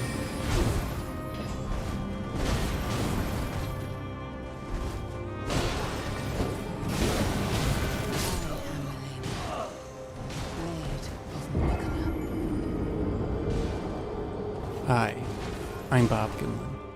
And before I get started with this video, unfortunately I have some regrettable news to share. A few weeks ago, my illustrator Fred Dunn was diagnosed with pancreatic cancer, stage 4. Fred is understandably not feeling up to drawing at the moment, so I'm going to be using various illustrators until I find a good fit. Although, I will always have an order on my desk, waiting for Fred. So please keep a kind and hopeful thought in your heart. I know I will. And I firmly refuse to ever use AI. Anyway, this video is about a viewer submission. It reads, "Hello, my name is Jay, and I have lived in the same home in Georgia since 2001, and I have seen something most peculiar. A few things, actually. It was October 15th, 2020, and I was sitting in my living room when my dog, who was outside, began to scratch at the front door, asking to come inside. She is a beagle of advancing age, and small, even for her breed. The top of her head is a hand short of my knee, so she is not a large dog by any means, but she's never been intimidated by animals. I did not let her in. Rather, I accompanied her outside on the porch, and immediately upon opening the door, a strange odor filled the air. It was a foreign smell to me, and I have little to compare it to, but it wasn't horrible, nor was it pleasant. If I had to describe it, I'd say it was a smoky smell, like smoldering wet leaves. Smoky, but also musty and moldy. But that only constituted a fraction of the smell. I can't really describe it further, other than that it was pungent, but not intolerable. The neighbors' dogs were barking, specifically the ones to the south, which were a little over half a mile away. It was very out of character of my beagle for her to want to come inside, rather than join in the chorus. Being a beagle, barking seems to be her true passion. I stayed out there, surveying the area. It was then that I saw the strangest sight of my life. An object in the back of my father's truck was waving back and forth, and that's the first thing I noticed through the night. And as my eyes adjusted to the darkness, I saw that a hand was holding the object, and the hand was connected to an arm, the arm to a shoulder, and the shoulder belonged to a creature that seemed to be hiding behind the truck. Perhaps hiding isn't the best word, but it was sort of matching the truck's profile. I enjoy sketching, and always have, and this is my attempt to recreate what I saw. Although this thing was quite large, it still managed to stay mostly behind the truck, except for its right arm and shoulder, and what I would later realize was part of its head. For reasons unknown, it swiveled this object in a side-to-side manner. Other than whatever it was moving, it was very still. The object appeared to be a board of some kind. I do not believe that what it was holding had come from the truck. A decade's worth of junk had accumulated in the bed of it. But for the life of me, I don't think a board or branch of that size and shape was among its contents. The truck has no tailgate, and I was facing the rear. This object was waving, or swiveling, in a movement only possible by the pivot of a wrist. I never saw its face, as the night gave it a collective black color, with no discernible identifiers, except for the silhouette. And as I stood there watching and wondering, I was also smitten by my dog's behavior. She just curled up next to the door, not whining or scratching at it, as she would have had she been desperate to go inside. She was more just cautious, but not overly so. Due to the darkness and her age, I doubt she could actually see the creature. I did not think this to be a human, so I tried to shine a terribly worthless flashlight at it, but it did very little. It offered no more light than the moon had the moon decided to shine. No, it did not react to the light at all. And no, I'm not sure if it was aware of me. But if it was not concerned in the slightest. I began to whoo at it. Low, long whoo noises. It's a noise I'd heard from time to time, usually right around sunset, and it always gave me the creeps, though I never really officially supposed it was from anything other than an owl. And just like the trash flashlight, the thing did not respond to my heat. It simply continued to swivel this object while pressing against the side of the truck. Maybe it was trying to look inside the truck, I don't really know. Finally, after probably a minute or two, though no more than two, it stood up. And when it stood, it made no noise whatsoever, and immediately it turned to the right and followed the driveway toward the road and woods. This thing made no noise as it walked away. None at all. I stayed out there for some time, not in any way threatened by what it heard. My beagle finally came away from the door and lay down next to me in the way she does when she wants to get petted. The smell instantaneously faded, though it still lingered. After some time, I heard a singular clack noise, as if wood hit wood. Certainly not a knock, more just one single noise in the now quiet night. It was 9:30 when I first went outside, and it was almost midnight by the time I came inside. I became very curious about what I saw, and began to take measurements, and my results horrified me.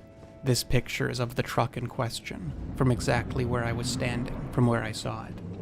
The higher red line indicates where its face was when it was hunched into the truck, and that's also about where its upper hip or lower abdomen was when it stood up, though I admit I didn't get it quite right in my drawing. And the lower red line indicates where the hip ended and turned into thigh. The bottom line is 5 feet and 4 inches tall, and the top line is 6 foot and 8 inches tall. When it stood up to its full height, halfway up was somewhere between those two lines.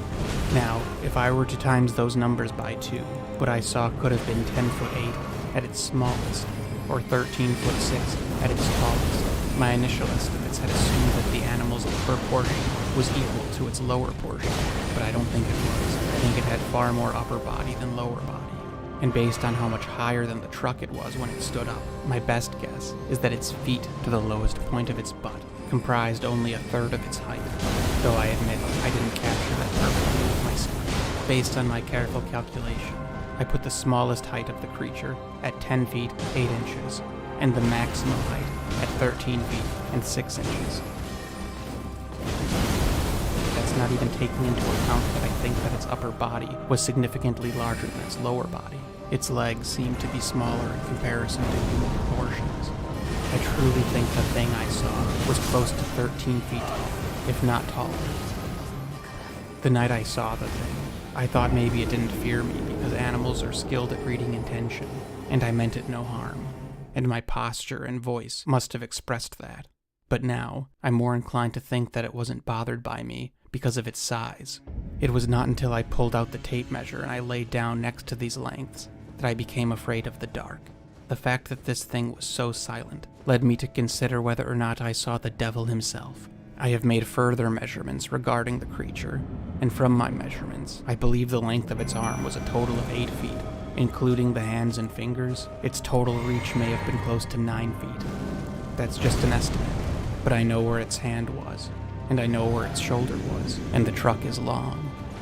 For a while there, I was quite afraid of going outside at night, but I eventually got over it, and my beagle actually helped me. She had clearly been aware, and she had certainly been unsettled, because she had wanted to come in the house, but she did none of the behavior that I'd expect from her had she sensed a threat.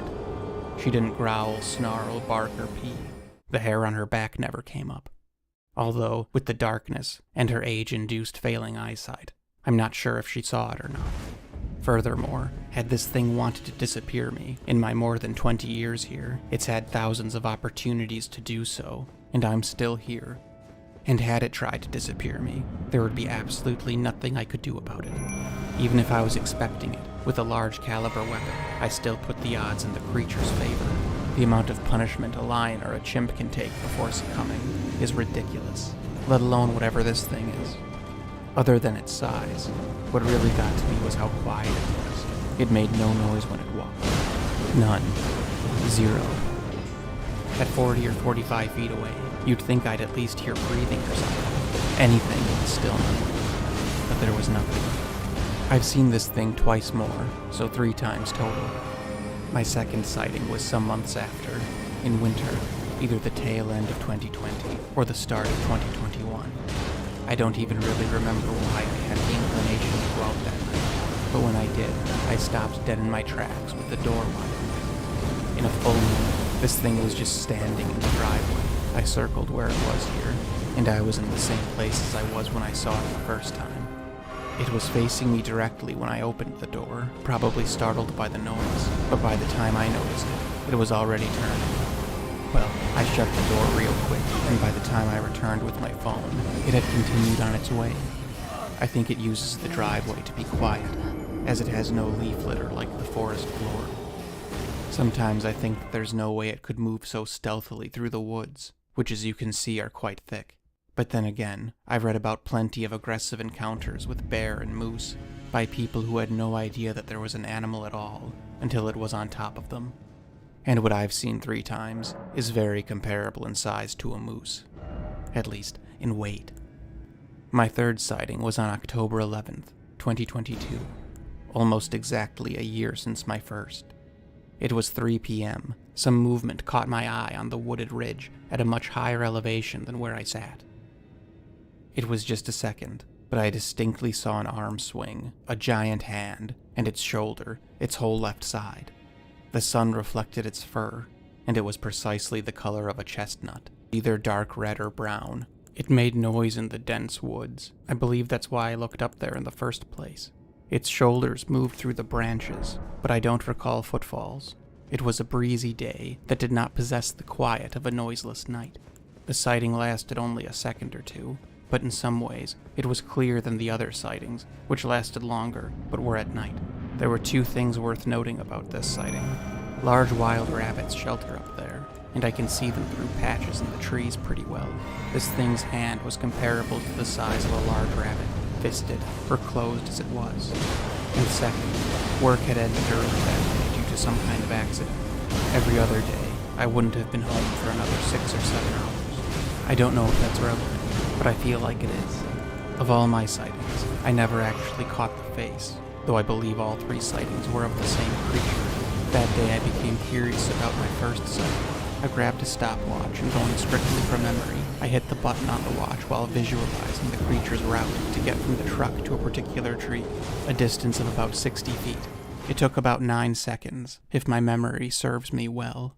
I know this isn't an exact science, but I'm pretty confident in my memory. I tried to use some high school math, couldn't, so I googled how to do high school math, and I determined that the creature covered the 60 feet at a speed of 4.7 miles per hour, which is just fast enough for me to not walk comfortably and need to break into a little power walk thing, but it's definitely not fast. Either it had no reason to hurry, fact check true, or it prioritized being quiet over speed, which usually would make sense, except that surely it knew that it had already been spotted, seeing as I'd been standing on the porch hooing at it like an absolute loon.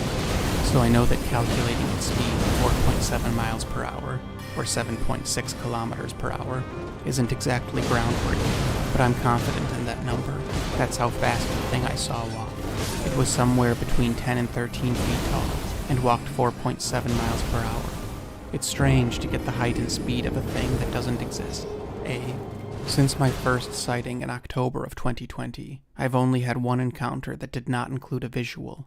It was between my first and second sighting. I was taking a bag of trash to the trash can outside, when I heard a version of what has come to be known as samurai chatter. Clear as day. Loud. It was dusk. I do believe the chatter intentionally occurred as a response to me opening the back door. I dropped the trash bag and backed right up inside. I didn't turn around, just went in reverse. Yes, the trash was still there the next day, undisturbed. It is extremely unnerving to have your neck of the woods, a place that you've been comfortable for years, suddenly become a dark and mysterious place. As far as feeling nervous, or the feeling of being watched, or that of a presence, I mean, it's hard to say. Honestly, if there's any of that, I think it's just a natural response to what I saw. No, I don't think I'm being watched or played with or toyed with. I think I just happen to be in close proximity to where these things are. And all in all, I think they're pretty decent neighbors, all things considered. Being startled by them once or twice a year is not enough for me to bother them, and that's just how I am, and how I was raised. Needless to say, I'm glad I don't fear the thing anymore. But how people go looking for them is absolute insanity, and pardon my language, requires not being a wuss. Which apparently I am, because I'm not going out after these things, nor would I invite anyone else to. I think a researcher would at best find nothing, or at worst find nothing, and turn it into something. But I, for one, do not want to take action to break what is obviously an unspoken truce. They've done me no wrong, and believe me, they could. So I'd like to keep it that way. Stay safe, and don't let the world drag you down. Jay. Okay, hi, back to me. So there was indeed an ape this large, not so long ago, probably more than one species. Of course it wasn't bipedal, but a lot can happen quickly concerning us in Arkham. Or so it's said. I often wonder why grizzly bears never took hold east of the Mississippi. It seems that they briefly inhabited the Great Lakes after the last glacial melt some 10,000 years ago, but were long gone by the time Europeans arrived. Lewis and Clark didn't see one until they were in what is now North Dakota. I've heard people say grizzlies never came east because there was no salmon run on the east coast, which is silly of course, though admittedly, now the Atlantic salmon runs are limited to Maine and New Hampshire. It is rather curious that grizzlies could be found in Mexico, and not just the northern bits of Mexico, but almost as far south as Guadalajara, and that's not even so long ago. They were up and about as recently as the 1960s, and there are still sightings today. That's a whole nother story. Anyway, it seems strange to me that grizzlies could get so far south, yet not east. It makes you wonder if maybe the East Coast, from Florida to Maine, offered some competition in the apex predator department, and maybe the East was just slightly less productive than the West, as to only afford one of them. Or maybe it was a lack of salmon, who knows. I was just reading the other day that there are only 200 great hammerhead sharks left in the world. That's the largest species of hammerhead. And I can't help but laugh. How on earth would they know that? If you look here, you'll see the great hammerhead's range. So I suppose that a team of researchers, perhaps a boat of interns, helped. Maybe they started in Australia. No, they started on the west. Why not? And they went all the way around Australia, I'm sure. Then up to Japan, then Southeast Asia. All the way, of course, to India and Persian Gulf, known for its marine biology and lack of great hammerheads. Heard some great stories from there. Up the Red Sea, back down the Red Sea, and I'm sure they hustled a bit off the coast of Somalia. The boat of interns. And of course, be thorough with Madagascar. They didn't see a single one from the eastern side of South Africa all the way to, what is that, Angola or the Congo or something? See, maybe they've only found 12 so far. And of course they went all the way up to Spain, in the Mediterranean. And then just really quick, they searched the East Coast and the Gulf of Mexico, the Bahamas. Oh, I'm sure the grad students loved Cuba. Then the entire Atlantic side of South America. It was a busy semester. I wonder if they made portage to get to the other side of South America, or maybe there would have been a lot of fossil fuels. But then finally, they made it all the way back up to Panama, up to Mexico, and ended their search in the Baja Peninsula. And there were only 200. How could they know? Hubris. Straight up hubris. As far as ocean creatures are concerned, I'd imagine that by the time there are 200 remaining, whatever it is has been thought to be extinct for years. Whereas something like the Great Hammerhead has the vastness of the ocean on its side. Perhaps there's something else that has its big brain on its side, and the land is pretty vast. This has proven to be a very sad video for me. Myself and my illustrator Fred had a mind link that didn't take years to foster. It was instant, and I miss that intensely. Being unable to work, Fred and his family are obviously going through a rough time right now. So I would encourage you to take a look through my merchandise store, because half the funds go to Fred in perpetuity, so that would be a great way to support Fred as well as myself. I have 2 more videos to upload this month, and please bear with me as I find someone to fill unfillable shoes, until Fred is better. So in the meantime, count your blessings with care. You might have more of them than you think. And as always, perhaps now more than ever, thanks an awful lot for listening.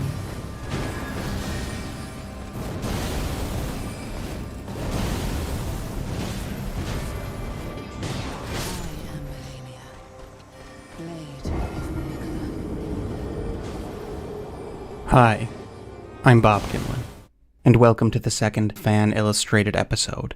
This video, and last week's, were my way of making some videos while keeping Fred, my primary illustrator, at full capacity. And it's funny because Fred used to always ask me about deadlines. Deadlines. And I hate that word. What he does is truly art, and they say you can't rush art, and it's been said that life imitates art, so I guess that means you shouldn't rush life. Ever wonder how high a tiger can jump? The answer is as high as it needs to. So when Fred asks me when I need an illustration completed, my answer is always, as long as it takes, when it's finished. So having this series by a different illustrator was my way of increasing production without changing anything on Fred's end. And I want to be totally clear, nothing has happened to Fred, and you'll see more from him very soon. Anyway, this video is a redo of an earlier video of mine, from before I had an illustrator at all. It's about a witness I spoke with who had interactions with an unknown creature in the early 70s, in the swamps of Georgia. I wanted to redo this one because at the time, I had been unable to give the story the treatment it deserves, and because this narrative actually holds a bit of significance for me. It was 2017 when I heard the story firsthand, and I was at, let's say, a low point in my enthusiasm for the actual video making side of all of this. I was beginning to suspect that my channel was a bust. And to be completely honest with you, I was definitely considering not doing any of this anymore. Throwing in the proverbial towel began to sound rather charming. And so I was watching TV when my phone rang for a scheduled call. The witness had a straightforward assuredness about his conclusions. He spoke with certainty, and a particular clarity as he chronicled his experiences. I couldn't tell which I appreciated more, his excitement or his conviction. And I found that attitude rather infectious. And I felt my weary spirit reinvigorate.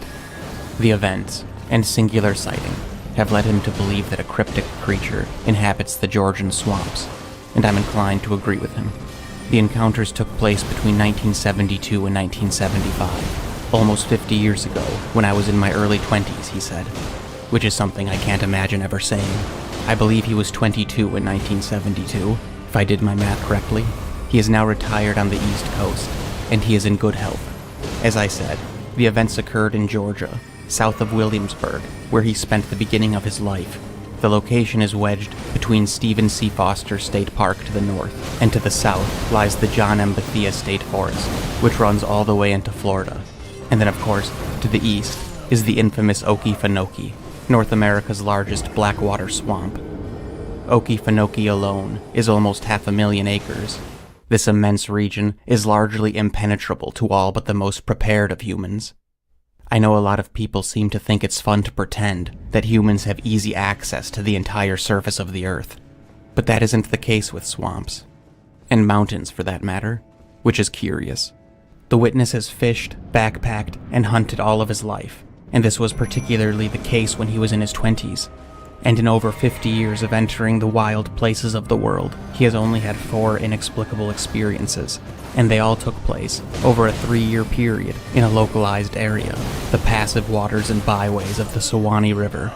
He was alone for all of them, on his bass boat. His bass boat was aluminum, which you didn't see as much back then. It was 7 a.m. and the sun had begun to rise by the time he arrived to the otherwise vacant boat launch. It was 70 degrees outside.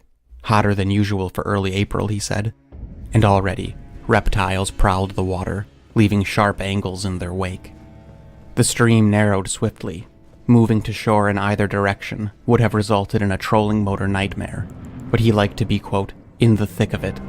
That's where you catch the monsters, he said. Of course, at that point, he was talking about bass. He had only cast his line a few times before he came to a tree that partially blocked his way. And as he maneuvered around it, he saw what he thought was a piece of garbage wrapped around a branch. And after a double take through the haze, he realized that the object's identity was not as ordinary as he thought.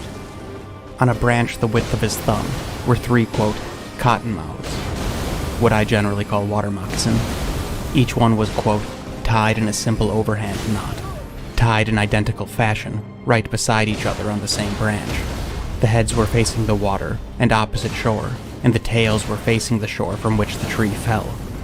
2 of the cottonmouths were, quote, average to small size, lacking the formidable girth that matured individuals exhibit. And the third was, quote, the biggest cottonmouth I'd ever seen or saw since. It was the witness's opinion that they were alive when tied. That's how fresh they appeared. They didn't stink, and therefore hadn't been there long. The longer he looked at it, the stranger it became, and the stranger it became, the longer he looked. He snapped the branch from its adjoining limb, careful not to jostle the display, and perhaps encourage a reflexive bite from the bound vipers. The snakes were unbroken, not a single bruise, cut, break, or blood drop between them, yet they were tied so securely that they seemed to have the same fluidity of rope or hose, as if every single vertebra was identically dislocated. He found this utterly perplexing. They were tied so securely that they were unable to break the bonds of their own cord, and that they couldn't wriggle free, or apparently breathe. But he maintains that the snakes must have been stunned or sedated in some way, as the venom of a cottonmouth is nothing to take lightly. The largest had the tail end of a partially digested fish sticking out of its mouth, as snakes will regurgitate their last meal in times of stress to aid in escape. One of the 2 smaller snakes was still writhing in a ghastly bid to swallow itself. The snake was no doubt dead, but a snake's neural response can linger long after respiration fails. Throughout the course of our conversation, the witness referred to the display as, quote, art. When I questioned him on the use of the word art, he replied, that's really what it was. It was the only thing I could think to call it. He grew up catching rat snakes as a boy. He even kept a corn snake as a pet for a number of years, so he was familiar with snakes. And yet, he had no idea how the snakes were, quote, tied so snug. There was no apparent injury, nothing conflictingly bent, bruised, or broken. Over 45 years had passed since he found the artifact, and I still heard his voice thick with wonder. It was obvious to me that he had found something very unique, something that had stuck with him. Perhaps his gaze met the reptile's lidless eyes when he realized that the snakes had to have been tied to the branch on the spot. There were too many sticks forking off the branch to loop them, and the light film of pond scum on the water's surface was undisturbed ahead of him, and the path his boat had parted had not even begun to close. He guessed that no one had been down this way for at least 6 hours, leaving the chilling possibility that there was no boat, and that whoever had done this came out of the surrounding woods and into the water. He said if there was no boat involved in the placement of the snakes, then whoever did it was treading water, unless they were very, very tall. At this point, the snake tire was still a someone, not a something. And to me, it seems that the logistics of it all is what really freaked him out. He said that for some reason, he had the visual of a very tall man waiting out there in the night, hooded and cloaked, using oversized, yet dexterous fingers to tie poisonous snakes to a branch for reasons that are psychotic at best and diabolical at worst. Perhaps the tall man used a torch, or perhaps his eyes were not human enough to require extra light in the darkness and danger of the swamp. Of course, even at the time he thought that was silly, and yet that was about the only conclusion he could come to. Some very tall man wading out into the swamp for the sole purpose of knotting stunned or freshly dispatched snakes into no particular place, and understandably, that visual caused him to grow uneasy, which culminated into a mix of fear and disgust, and in that moment of revulsion, he dropped the snakes into the water, and the snakes were swallowed by the black murk. Now why would you do that? I asked. With a shaky laugh, he said, Jesus, I just didn't want to look at it anymore.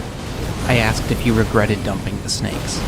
He said no, what was I going to do with 3 dead snakes? Though he said that if it happened in modern times, quote, I would have taken its picture. And though he didn't mind the fact that he dropped the snakes for evidence-related reasons, he did in fact regret dropping the snakes for a different reason altogether. He thought that perhaps disturbing the artifact hadn't been wise because it occurred to him just how much time, effort, and risk had gone into creating the art, and he feared the artist may not be thrilled about its desecration. He scrutinized the area for anything else out of place. He said he felt like the swamp itself was mad at him. He felt watched and decided to call it a day. That evening, he told a bartender about the find. She said, yeah, everyone's got a story of spooky stuff happening out there. She didn't seem surprised at all, but you know, it takes a lot to surprise a good bartender these days. The very next day, he got onto the water, a little later this time because you know how it goes. His work schedule would grow demanding soon, and he wanted to get as much time on the water as he could. His curiosity insisted upon it, and since finding the artifact the day prior, fishing had become merely a side quest. It had rained that night, and the waterways had widened a bit, making the going faster. He wasn't the only one on the water that day. He recalls a duck boat, a pair of canoers, and a starcraft that he envied. He trolled to the fallen tree, and the branch of the art. Nothing was out of the ordinary. The uneasiness was still there, he said, but he was the only one on the water who seemed to feel it. It was a sunny day, and spring was already flirting with summer. Years before these occurrences, in the witness's youth, he claimed to have hooked but failed to land a bowfin that he claimed was every bit of 15 pounds, which in the 70s would have been a record-breaking specimen. This environment was exactly like where he almost caught the one that got away. So he began casting his lure beside the grass and pulling it in, like a struggling wayward minnow. Bowfin are ambush predators. They orient themselves close to their prey, and then they strike.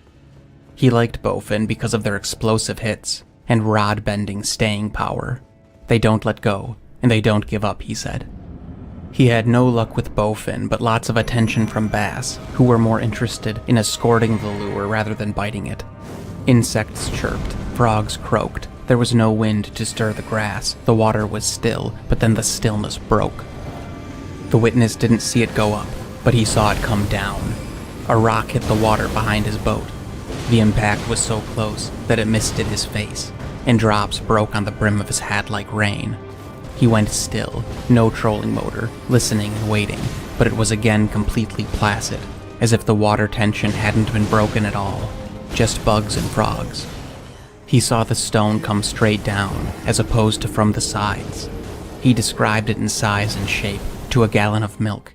A gallon of milk weighs about 8.5 pounds, and rock, roughly speaking, is about 2.5 times heavier than milk, meaning the rock was every bit of 20 pounds, according to my math. And he was obviously disturbed by, quote, whatever, see it's a whatever now, would be strong enough to arc such a weighty projectile, but what disturbed him more was that it didn't do anything. It was still there. Sometimes the scariest thing that can happen is nothing. Ask Lovecraft, Hitchcock, or Shyamalan. The rock thrower, at an absolute minimum, would have been in ankle-deep water among the grasses. Firm earth was too far away for anything to have been able to launch a rock.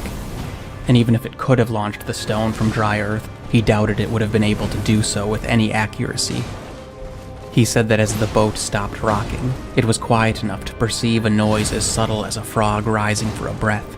He easily would have heard anything sizable moving through the marsh, yet he heard nothing. It was holding its position. It was still there. The witness could only conclude that a creature of considerable strength was literally a stone's throw away. Motionless, crouched, quiet, and obviously confident in its concealment. The witness had a .38 special in a red toolbox he used for tackle. It wasn't for animals. He was raised not to fear animals, and in turn, they fear you. But he was afraid that day. After floating in silence for half an hour, certain that he was being watched, he turned around. On his way back to the launch, he passed a woman in a canoe who was heading to where he had been. He considered warning her, but had no idea what he would say. And I want to note, when he told me about the snakes, the subject was a whoever. During the stone throw incident, the subject became a whatever. He returned regularly, but had no more odd experiences for 2 years. Not until the summer of 1974. And even 2 years of nothing failed to deter his curiosity, and the memory of the snakes and the rock still lingered in his mind. He was 6 miles upriver from the snake and 4 miles upriver from the rock. Nearing the border of Stephen C. Foster Park, he crossed paths with a large, long dead tree that jutted over the water from the bank of the river. It was partially buried in the sloping bank, and had clearly been there for a long time, smoothed and bleached by the elements. The tree suspended over an uncharacteristically smooth substrate of sand and mud. Our witness was aware of alligator slides, and he was always on the lookout for sign of the elusive 15 or 20 footers you often hear about but never actually see for yourself. That's why he scanned the shoreline anyway, and that's when he saw unusual alligator tracks. He said the alligator that made the tracks was probably between 5 and 6 feet long, certainly not large by alligator standards, but still a formidable animal. The tracks indicated that the alligator was dragged out of the water by its haunches, as there were no tracks from the hind feet, which presumably were held too high for the claws to gain purchase. Only the foreclaws left tracks, and they dug into the mud, trying to pull itself back into the water to no effect. He said there were also indentations from where the reptile's snout bashed into the mud, presumably in an unsuccessful attempt to strike behind at its attacker. Other than those of wading birds, these were the only prints present. The witness concluded that a creature shimmied onto the log to do some fishing that night. It seems as though whatever grabbed the hapless reptile had a reach of over 4 feet, longer if the alligator had been submerged when it was grabbed. The creature then must have reversed it down the log, pulling its prey all the way to firm earth at the end of the trunk before dismounting, and continuing on dry land with thick ground cover. The alligator was grabbed by the haunches, from above, pulled out of the water. It had been unable to drag itself back in, and unable to deter its assailant. He said the log would have been ideal for a spear fisherman who didn't want to get wet. And of course, ideal for something that had no intention of writing its tracks on the parchment of mud. I asked why he didn't pull up to the shore to investigate. He said he didn't want to get all muddy, and that he would have sunk deep. He said he had a suspicion that there would be nothing to find anyway. I asked why he didn't seem to have an interest in documenting any of this. He said that he wasn't out to prove anything to anyone, he was just curious, which is boss-level talk as far as I'm concerned. He also noted that he likely wouldn't have given the tracks a second thought, were he not already cognizant of unusual activity in the area. His final encounter occurred late, in the summer of '75. He had to be at work by 4:30 in the morning, so on his days off, it was not unusual for him to be up long before the sun. He said that this was still back in the day, before every entry had a gate, and every gate posted hours of operation. The wilderness doesn't have hours of operation, he said. The sun had just begun to pierce the wounded night sky, leaving an arterial hemorrhage of red in the distance. It was dark, but not too dark to see. At first he used the motor, but its sound was explosive in the quietness, so he switched to the trolling motor up front. He had just made it beyond where he had found the snakes, where the stream opens up into grass and lilies, when without warning, he heard an explosive crash through the water. The frenetic splashing was accompanied by deep and low noises. He still isn't sure if they were vocalizations or the suction sound of a flat foot sucking through mud. He was about 90 feet away from the source of the commotion. He saw it through the haze, like smoke on the water. The figure was upright, accelerating into the brush. He described it as wider than a refrigerator, the color of corrugated cardboard, though he said it appeared darker than it probably was, due to the pre-sunrise shade of the cypress swamp. He only saw it for a second or so before it cleared the water, leapt the bank, and was out of sight behind grass and trees. But he could hear it for a lot longer than he could see it. The creature made it to dry land in what the witness says was no more than 5 bounds, and about 40 feet. Then the witness does what I probably wouldn't have done. He steered straight for the grass he saw the creature take off from, and began to remove his shoes and socks. From the bottom of his toolbox, he drew his flashlight and pistol, which since the rock-throwing incident had matured from a .38 to a .44. When the boat could go no further, he entered the knee-deep water that shallowed with every step. He tried to recreate the creature's path, but finding tracks proved impossible. The swamp sucked up every footfall, and the surface was impenetrably black, more likely to reflect the trees above than depict the mud beneath the ink. You'd sink deeper if you stood still, he said. He had a pretty good idea where the creature made landfall, but he had no direction other than that. He said the grass was so dense, and the bank was so high, that even getting up to firm earth would have been impossible for him with his hands full. Yet the creature hadn't been hindered by the bank any more than it had been by the water. And though he couldn't tell exactly where it made dry land, he said it must have jumped the distance, because the mud of the shore was undisturbed. The water steamed like smoke. He said, quote, "A tracker probably would have found something, but nothing looked different to me." He would routinely frequent the area for over 5 years, until the early '80s, at which point he moved out of state. But he would continue his passion for the outdoors in the Northeast, and later, with regular trips to Florida. But he has had no more unordinary occurrences since 1975, in Georgia. Okay, so what does it mean? I asked him what he thought of the 3 knotted snakes, if he believed that they had any meaning. He said he felt that the snakes, or art, were some kind of retribution for one of the alleged creatures being bitten by a venomous snake, as if to send a message. Like how through much of human history, warnings were a bit more impactful than they seem to be today. And I certainly think that's possible, though it isn't my opinion. I think too much energy was spent on the creation of the display for it to be directed towards something that couldn't perceive its meaning. I don't think the message can be aimed at snakes. Whatever these creatures may be, if they in fact exist, then they certainly understand that snakes don't have the depth of intelligence to perceive such meaning. To me, the interpretation of the snakes comes down to one major question, and that question is, who was the intended audience? All art, in theory, is a message to the viewer, so the question really is, was it meant for others of its kind, or for humans? Well, the snakes were displayed on a waterway that was used by humans with relative frequency. And who knows, perhaps the tree they were tied to didn't fall to block the path on its own.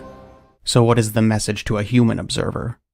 Well, it says I'm dexterous, I do things that are strange, I'm willing to do things that are dangerous, I'm competent, and if you're seeing this, I can get to where you are. Which is creepy. Very creepy. And historically, such a sign would prove more than sufficient to get an area labeled as haunted or cursed. And in the more superstitious days, that likely would be an efficient way to reduce human presence on said turf. And that ties into a suspicion I've had for many years, a suspicion that I find rather mind-boggling. Frankly, I think it is intriguing to consider that there may in fact exist a species that has a survival mechanism that specifically functions to appear creepy. Wouldn't that be something? In the not-too-distant past, when people were far more superstitious than they are today, screaming in the woods, objects being hurled by unseen throwers, and unhuman-like things created by human-like hands were to be avoided at all costs. Which means it wasn't really superstition at all. And it depends on how far back in the day you want to go. Perhaps there was a time when people had some awareness of giants. And perhaps that was a time when those alleged giants were not as cautious as they may be today. So if the snakes were displayed on that waterway for humans to see, then I'll leave their meaning to your interpretation. I think it's more likely that the snakes were a message to others of its kind. These creatures would constantly be on the lookout for venomous snakes, scanning for this distinct pattern, and others like it would be second nature to them, constant and habitual, even though the snake's pattern is insidiously camouflaged. The designs likely stick out to them as profoundly as bright colors do to us, which bodes well for the degree of intelligence and environmental awareness that these creatures must possess in order to remain elusive. So I think that such a creature may use snakes, specifically venomous snakes, as markers of some sort, or signals of some kind, because that pattern may be as apparent to them as a bright red stop sign is to us. Basically, if a creature sees this display, they know that it can only mean that others of their kind have been through recently. Perhaps it serves as a marker to indicate different turfs. And like I think I said, perhaps the tree didn't fall on its own. So if the snakes were a message to others of the artist's kind, what was the message? What does it mean?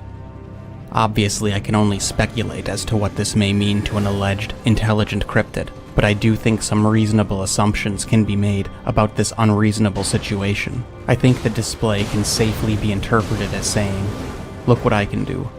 I'm clever enough to accomplish this, but also bold enough to bother."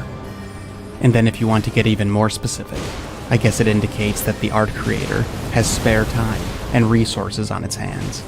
Obviously, it's in the advantageous position to be able to turn away protein, and also obviously, the art maker isn't spending all of its time foraging, hiding, or fleeing, which if the alleged creatures exist in areas of human habitation, they must spend a great deal of time with. Because this display, or art, whatever you want to call it, this would take time to create, and it took practice to perfect. Not only the elaborate composition of the knots, but the very action of catching the snakes, and not only catching them, but catching 3 of them in a quick enough time frame for the others not to spoil. And then on top of that, the action of catching the snakes without brutalizing them, or without any signs of injury, because each snake was in perfect condition, aside from their unnatural articulation. To the witness, and to myself too, I suppose, this indicates that the snakes were at most stunned for the duration of the time that they were with the art maker, meaning the artist was walking around with 1, 2, and then finally 3, at best half-dead, venomous snakes. Like I think I already said, the witness was taken aback by the logistics of it all. And at the time, he was contemplating how difficult this would be for an equipped human, let alone something that totally functions within the confines of the natural world. This display says that the artist is bold and has spare time on its hands. It's confident enough to take risks. It's not difficult to imagine why that may be quite intimidating to a newcomer in the area. In short, if you're a Bigfoot and you find this, it's a pretty good guess that the Bigfoot that made it is not to be messed with lightly. Unless, of course, a newcomer may perceive this as an obvious bluff. Because why would a true Alpha Chad Bigfoot waste time making snake threats if it was truly confident in its ability to beat the snot out of an opponent? And it's weird because that sounds like I'm anthropomorphizing, which is attributing human characteristics onto non-human things. But perhaps in this case, anthropomorphizing is quite appropriate. How could it not be? Or perhaps, maybe the meaning is in fact in the witness's immediate interpretation, in his knee-jerk response, his gut reaction. Maybe it was just art. We know so little about what motivates us. How could we know anything about what motivates them? Artists are a strange breed, after all. Perhaps there was some adult Bigfoot out there, chastising his son for wasting time with nope ropes and danger noodles, when he should be practicing quickly walking away like his sister. If these alleged creatures are as similar to you and I as is so often claimed, then maybe the art was created for no other purpose than for the creator's pleasure. But then why would it be constructed at a frequently used waterway? Would be anyone's guess. Unless the artist wanted to low-key show off, which honestly isn't an unreasonable assumption if you're to consider all the assumptions that led to that conclusion in the first place. I find it fascinating that the snakes were looped around a branch that wouldn't allow for them to have simply been slipped through. They were tied there on the spot. Something tall and cunning stood there, in the dead of night, according to the witness at least. When I first heard this report years ago, I thought the meaning of the snakes was loud and clear, for both humans and the creatures, but I'm not so sure now. Humans are weird. So are great apes. Why should these creatures be any exception? As for the rock incident, it was his assumption that the rock must have been thrown underhand. He didn't see it in the air for any more than a fraction of a second before it was totally submerged, so he didn't really see its trajectory. But he said that the water towered at such a perfect right angle with the water, perpendicular with the surface, that he thinks it must have plummeted straight down. Though he admitted that the direction of the displaced water has as much to do with the projectile's trajectory as with the shape of the projectile itself. But it was his opinion that it must have come more or less straight down, which suggests a sloping arc, which to him suggested an underhand toss. And I can't help but notice that if we're to accept the stereotypical Bigfoot sighting, the Patterson creature type, then we're seeing a shoulder assembly that is probably too muscularly and structurally resistant to allow for precision overhand throwing. Just like chimps, actually. But of course, the chimp's upper body is configured that way because of the repetitious muscular development that accompanies their quadrupedal locomotion. So the presumption with the alleged Bigfoot-type creatures is that the musculature in the upper body is pronounced to build inertia to assist in walking, much like how figure skaters pump their arms. So the difference, I suppose, is that a chimp actually makes contact with the ground using its arms, while the alleged creatures simply use their arms to throw their weight around, to go with the flow of gravity. Because if we're to believe the reports, they consist of an awful lot of mass. But as for the meaning of the rock throw, well, again, I feel it's a fallacy to assume to understand such a creature's motivations, but the action of throwing such a heavy rock over such a long range seems to say, I know where you are, you don't know where I am, and I'm very strong. Is such a maneuver designed to give away its nature, or does it just throw rocks? Or why not both? Remember, if any of this is to be believed, then we're talking about an intelligence that we probably can't even begin to understand until after the fact, until after a brain is on a slab, or a beast is in a cage, which has become the sad irony of many researchers' lives. I don't think anyone who spends any time on this subject really wants that. As for the alligator, the witness didn't seem all that surprised by the alligator find. After the snakes, and specifically after the rock, he had grown convinced of capable and intelligent creatures living out there, and he knew they had to eat, and probably eat a lot. But I'm not convinced that this was merely predatory activity. The southeastern conifer forests and cypress swamp basin, coupled with the evergreen oak forests of the higher regions, provide more than enough low-risk calories to sustain large creatures. Going after an alligator must have some meaning, which seems likely because most things mean stuff. Craig Stanford is a professor of biological sciences and anthropology at the University of Southern California.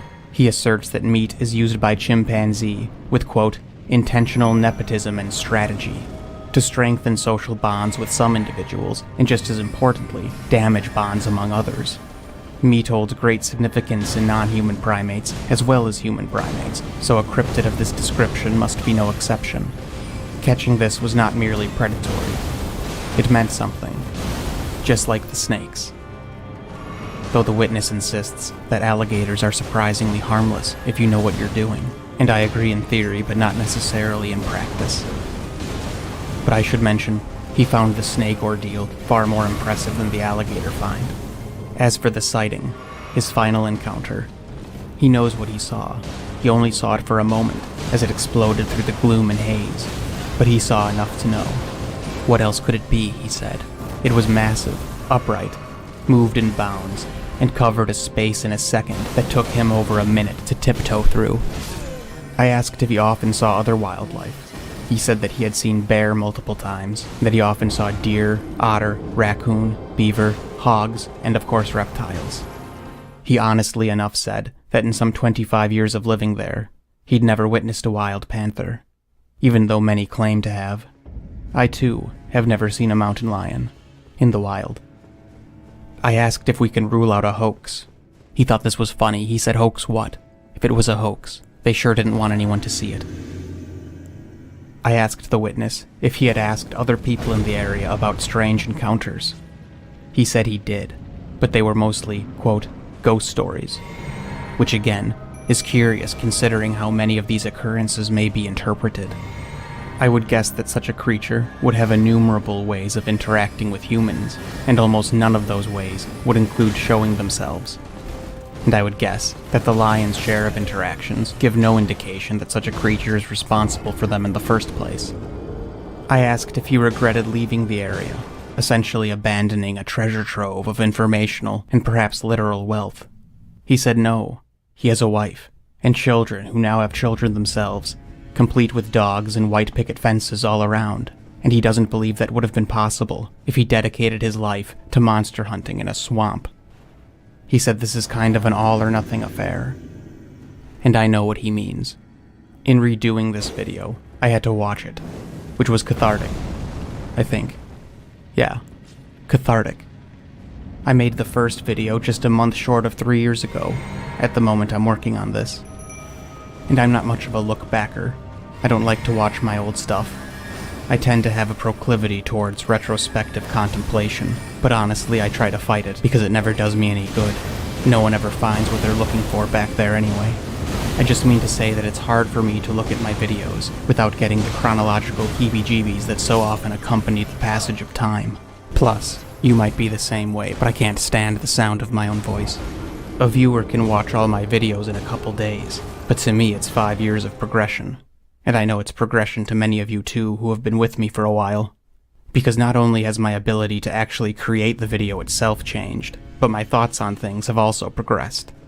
And part of me wants to start redoing all of my old videos, and take the old ones down.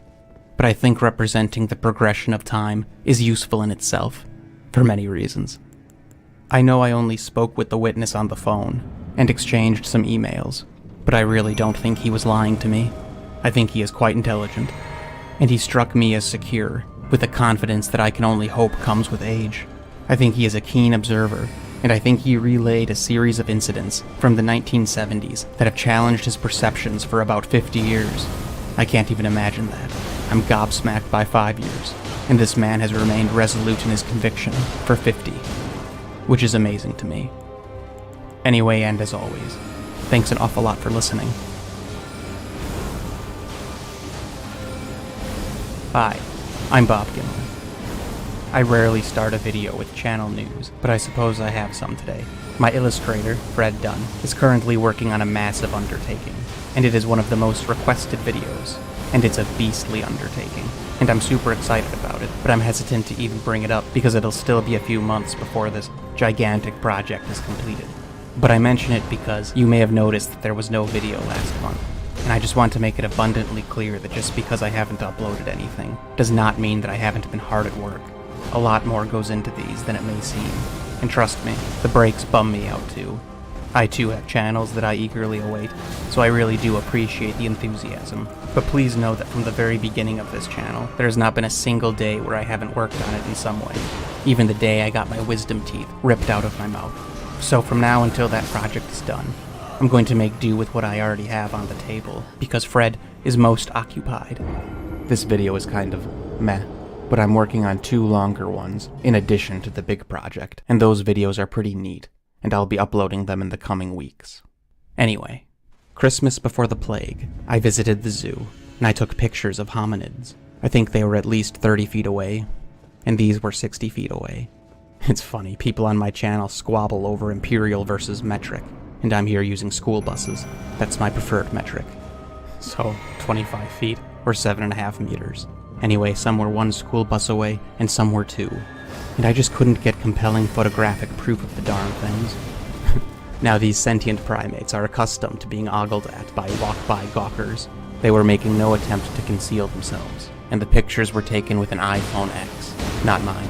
The 12-megapixel camera exhibits such features as auto-image stabilization, autofocus with focus pixels, optical image stabilization, true tone flash, panorama, auto HDR, exposure control, 5-element lens, 5x digital zoom, which sometimes I used, high dynamic range, sapphire crystal lens cover, face detection, and more. The lighting was manufactured to perfection, and there was no obstruction, and I had the high ground. So I don't know. But if an image of this quality came from the American woods, and add movement and obstruction, and lighting variation, perhaps the shimmer of leaves, and perhaps a quiver from the camera holder, as I might expect, not to mention that the thing you're filming is trying very hard to not have something aimed at it. What do you think people would say about these? Even my cat is drawn to cover and concealment when there's no need for it. And this is just an example of how amazing these cameras are at point blank. But I have a suspicion that if you're ever this close, your odds of ever posting or sending such an image are pretty slim. If you're that close, I can't imagine a scenario where that would ever be the case in the field of not paleoanthropology. And guess whose task it is to recover said device? As far as the history of cameras is concerned, these images were captured by the top percentile, without question. But the difficulty of taking any convincing photos isn't even really relevant to me, because by the nature of the creature's existence, it's capable of perceiving you long before you level your piece. You could say I believe in Bigfoot under the condition that it is incomprehensibly aware and reactive to its environment. Because, you know, that's a trait that no fossil could indicate, and a trait that may be indicative to no fossils being found. I think that if such a creature exists, then we are merely toddlers in comparison to their perception of the natural world. And I think people overthink this. It's not necessarily supernatural or even beyond the scope of what is reasonable to biology. Think about how we walk through the woods, the slam of a car door, or a good throat clear, or a broken spiderweb where one wasn't previously. What if any number of these things present to them like red flags or police sirens do to us? I don't know. I feel like that changes the odds a bit. I made a video about how great apes respond to new stimuli, such as game cameras. And though the known great apes respond to new stimuli differently, they have one thing in common. All the great apes notice them. And that video reminded me of a very specific memory I have from college. So I had a roommate who was totally OCD. Or at least, he had OCD tendencies. I personally am not particular about such things, so I was always mildly intrigued by watching such a display of orderliness. And there was no greater example of his particularity than the mini-fridge we shared. I recall it well, because I found the consistency remarkably amusing. The bottom shelf of the fridge was just wide enough to allow for 2 rows of cans to sit edge to edge. Per my roommate's compulsion, the cans, of Miller High Life I believe they were always placed in a row of 2, regardless of whether there were 2 cans or 8. The rows always began opposite the hinge side. If it was an odd number, the odd can was always pushed to the back, closest to the hinge side. And that would always be the first can selected for drinking. And I certainly noticed that the odd can out was basically the red shirt of beverages. It never lasted long, because I think my roommate couldn't tolerate the oddness. Not that many college students require any reason to enable alcoholism. It was a Tuesday morning, and I had just gotten back from a run. Normally, we kept the door locked, but my roommate correctly assumed that I did not bring my keys with me on my run, so the door was left open, though he was gone. I went to the mini-fridge to grab a bottle of water, and when I opened the door, I immediately knew that someone had been in the fridge. My roommate's system was broken. An intruder had brought disorder to the chilly ecosystem. The cans of High Life on the bottom row were kind of offset. Now I knew they were always a particular way, so the only conclusion I was left with was that someone had taken a can and then jostled them together in an apparent attempt to make the missing one less obvious. I guzzled down a bottle of Ice Mountain, and then helped myself to the wild turkey that sat in the door, the only place it could comfortably fit. It was college after all, and drinking at 10 a.m. on a Tuesday seemed like a totally reasonable thing to do at the time. This was before I got my life in order, or attempted to anyway. There was a mystery afoot, after all. The first question I had was what kind of scumbag would be drinking at 10 a.m. on a Tuesday. Well, believe it or not, that actually narrowed the list of suspects down considerably. Sipping my sticky glass, the next question I pondered was, who would take a High Life, and why? There were also bottles of Rolling Rock, and of course my roommate's precious and disgusting Guinness. We fought a whole damn war so we could stop pretending to like that stuff. At least I think that's what that was about. Whoever the beer thief was, he obviously didn't owe me or my roommate anything, which was kind of rare, because we had plenty of friends who would have been more than justified in taking a Rolling Rock or a Guinness. So I deduced that it was someone who contributed nothing to the illicit college ecosystem, or else they surely would have taken something that wasn't gross.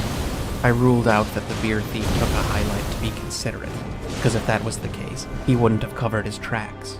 And I found the jostling interesting. This perpetrator was self-conscious, maybe because it was so early, or maybe just generally speaking. He didn't want us to know that he had taken a beer, even though we didn't know who he was. So he was concealing his actions, even though his action was anonymous. He had inarticulately attempted to cover his tracks, and in doing so, made his treachery far more apparent, because I definitely would not have noticed anything amiss if he had simply taken a can, and then not skewed the rest. Nothing of value was taken from the dorm. There was a change jar, and a couple laptops. Therefore I ascertained that the suspect had no interest in malice or profit. No doubt, he just wanted to ease the burden of life for a spell. Because the fact of the matter is, my roommate or myself would have gladly given a beer away, and we certainly wouldn't have been mad that one was taken. I considered all the factors, and I had a pretty good idea of the identity of the perpetrator. In fact, I would have bet money on it. Then I took a shower because I was sweaty, and on my way back to the room, by chance, I locked eyes with the fiend himself, who was probably scoping out another mark to hit.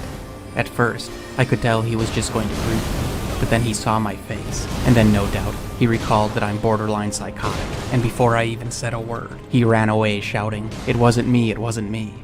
And as punishment for his deception, he had to listen to no less than 60 minutes of Bigfoot talk. Those are the rules. Beverage thievery has consequences. By the way, this is why I wasn't a great student. No, not the drinking, but because the mystery of the pointless thing that happened was far more intriguing to me than the past 2 semesters of learning combined. Anyway, why on earth did I tell you all of this? I'm trying to impress upon you the amount of data that the human brain can ascertain from even the most minute detail. Mind you, I didn't even notice that a can was missing. I noticed that the cans were slightly offset, misplaced by mere inches. I knew the normal creature of my habitat would never do that, meaning someone else did. And it took me all of 10 seconds to solidify a hypothesis beyond a reasonable doubt, a hypothesis that turned out to be correct. Mind you, I'm not saying this is a skill unique to me. In fact, quite the contrary. I've never considered myself particularly clever, especially in comparison to particularly clever people, though I do consider myself to be reasonably clever among people who are not very clever. You could say that this ability to interpret data from our surroundings is uniquely human, but you'd be wrong, and no one can even begin to assess how that skill would play out to a creature with a brain function that is equal to or greater than our own. Perhaps a creature whose whole world is a compulsively organized mini-fridge. A creature that puts all of its brain function, not to opening cans or driving or Skyrim, but to understanding the order of its setting, and understand exactly how to effectively respond whenever disorder is introduced. Tracking is nothing more than looking for that which is out of place. Imagine something that has an intrinsic understanding of everything's place. Something that instead of reading a book, simply looks around. Because the action of reading a book is really pretty remarkable. You literally just stare at squiggles for hours and hours, and wildly hallucinate the whole time, all the while considering thousands and thousands of potential outcomes. Imagine all that brain function going to something more practical, but perhaps with the same level of entertainment. And this is one of my many videos that I always struggle to believe that anyone actually made it to the end.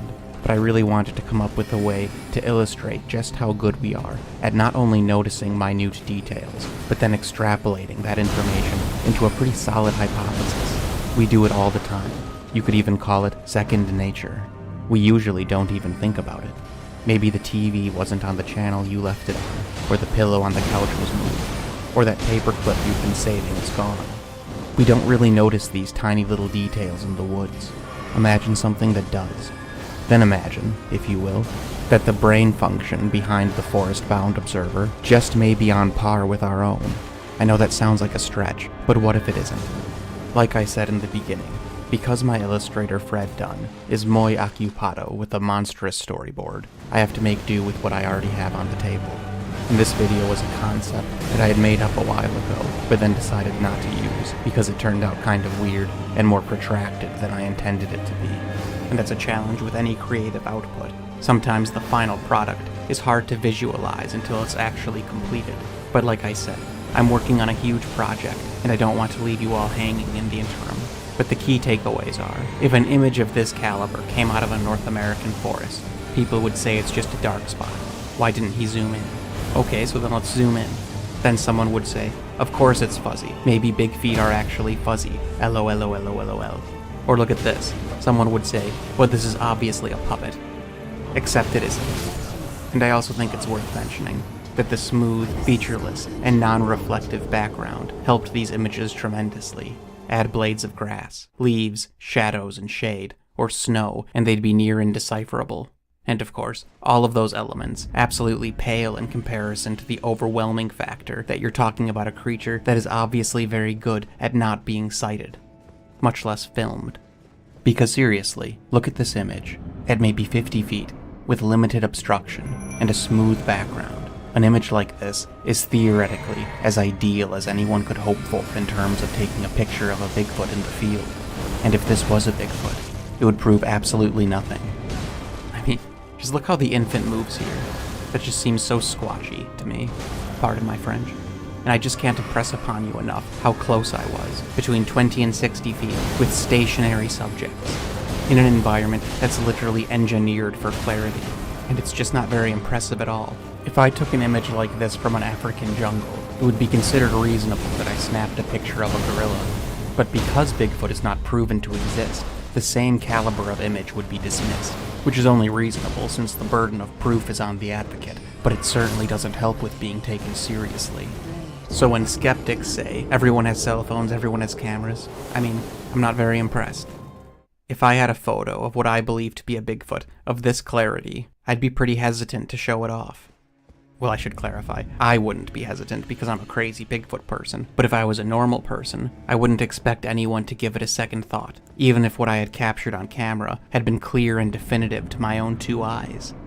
And as for my menial dorm story, I only went into that to represent an example of the power of the human brain. Again, I'm no Sherlock Holmes. Even a perfectly average mind, such as my own, is incomprehensibly and inexpressibly competent at understanding systems that are so complex that you don't even realize it's a system until you notice an aberration. And this entire thought process that occurred in maybe 90 seconds was literally just an average human dealing with a daily happening. Imagine something not average, something beyond human, dealing with something that is instrumental to its very survival. Whenever I hear someone say, there's no way they could stay hidden, I just have to disagree. Well, first, what exactly do you mean by hidden? Because it's not like they're all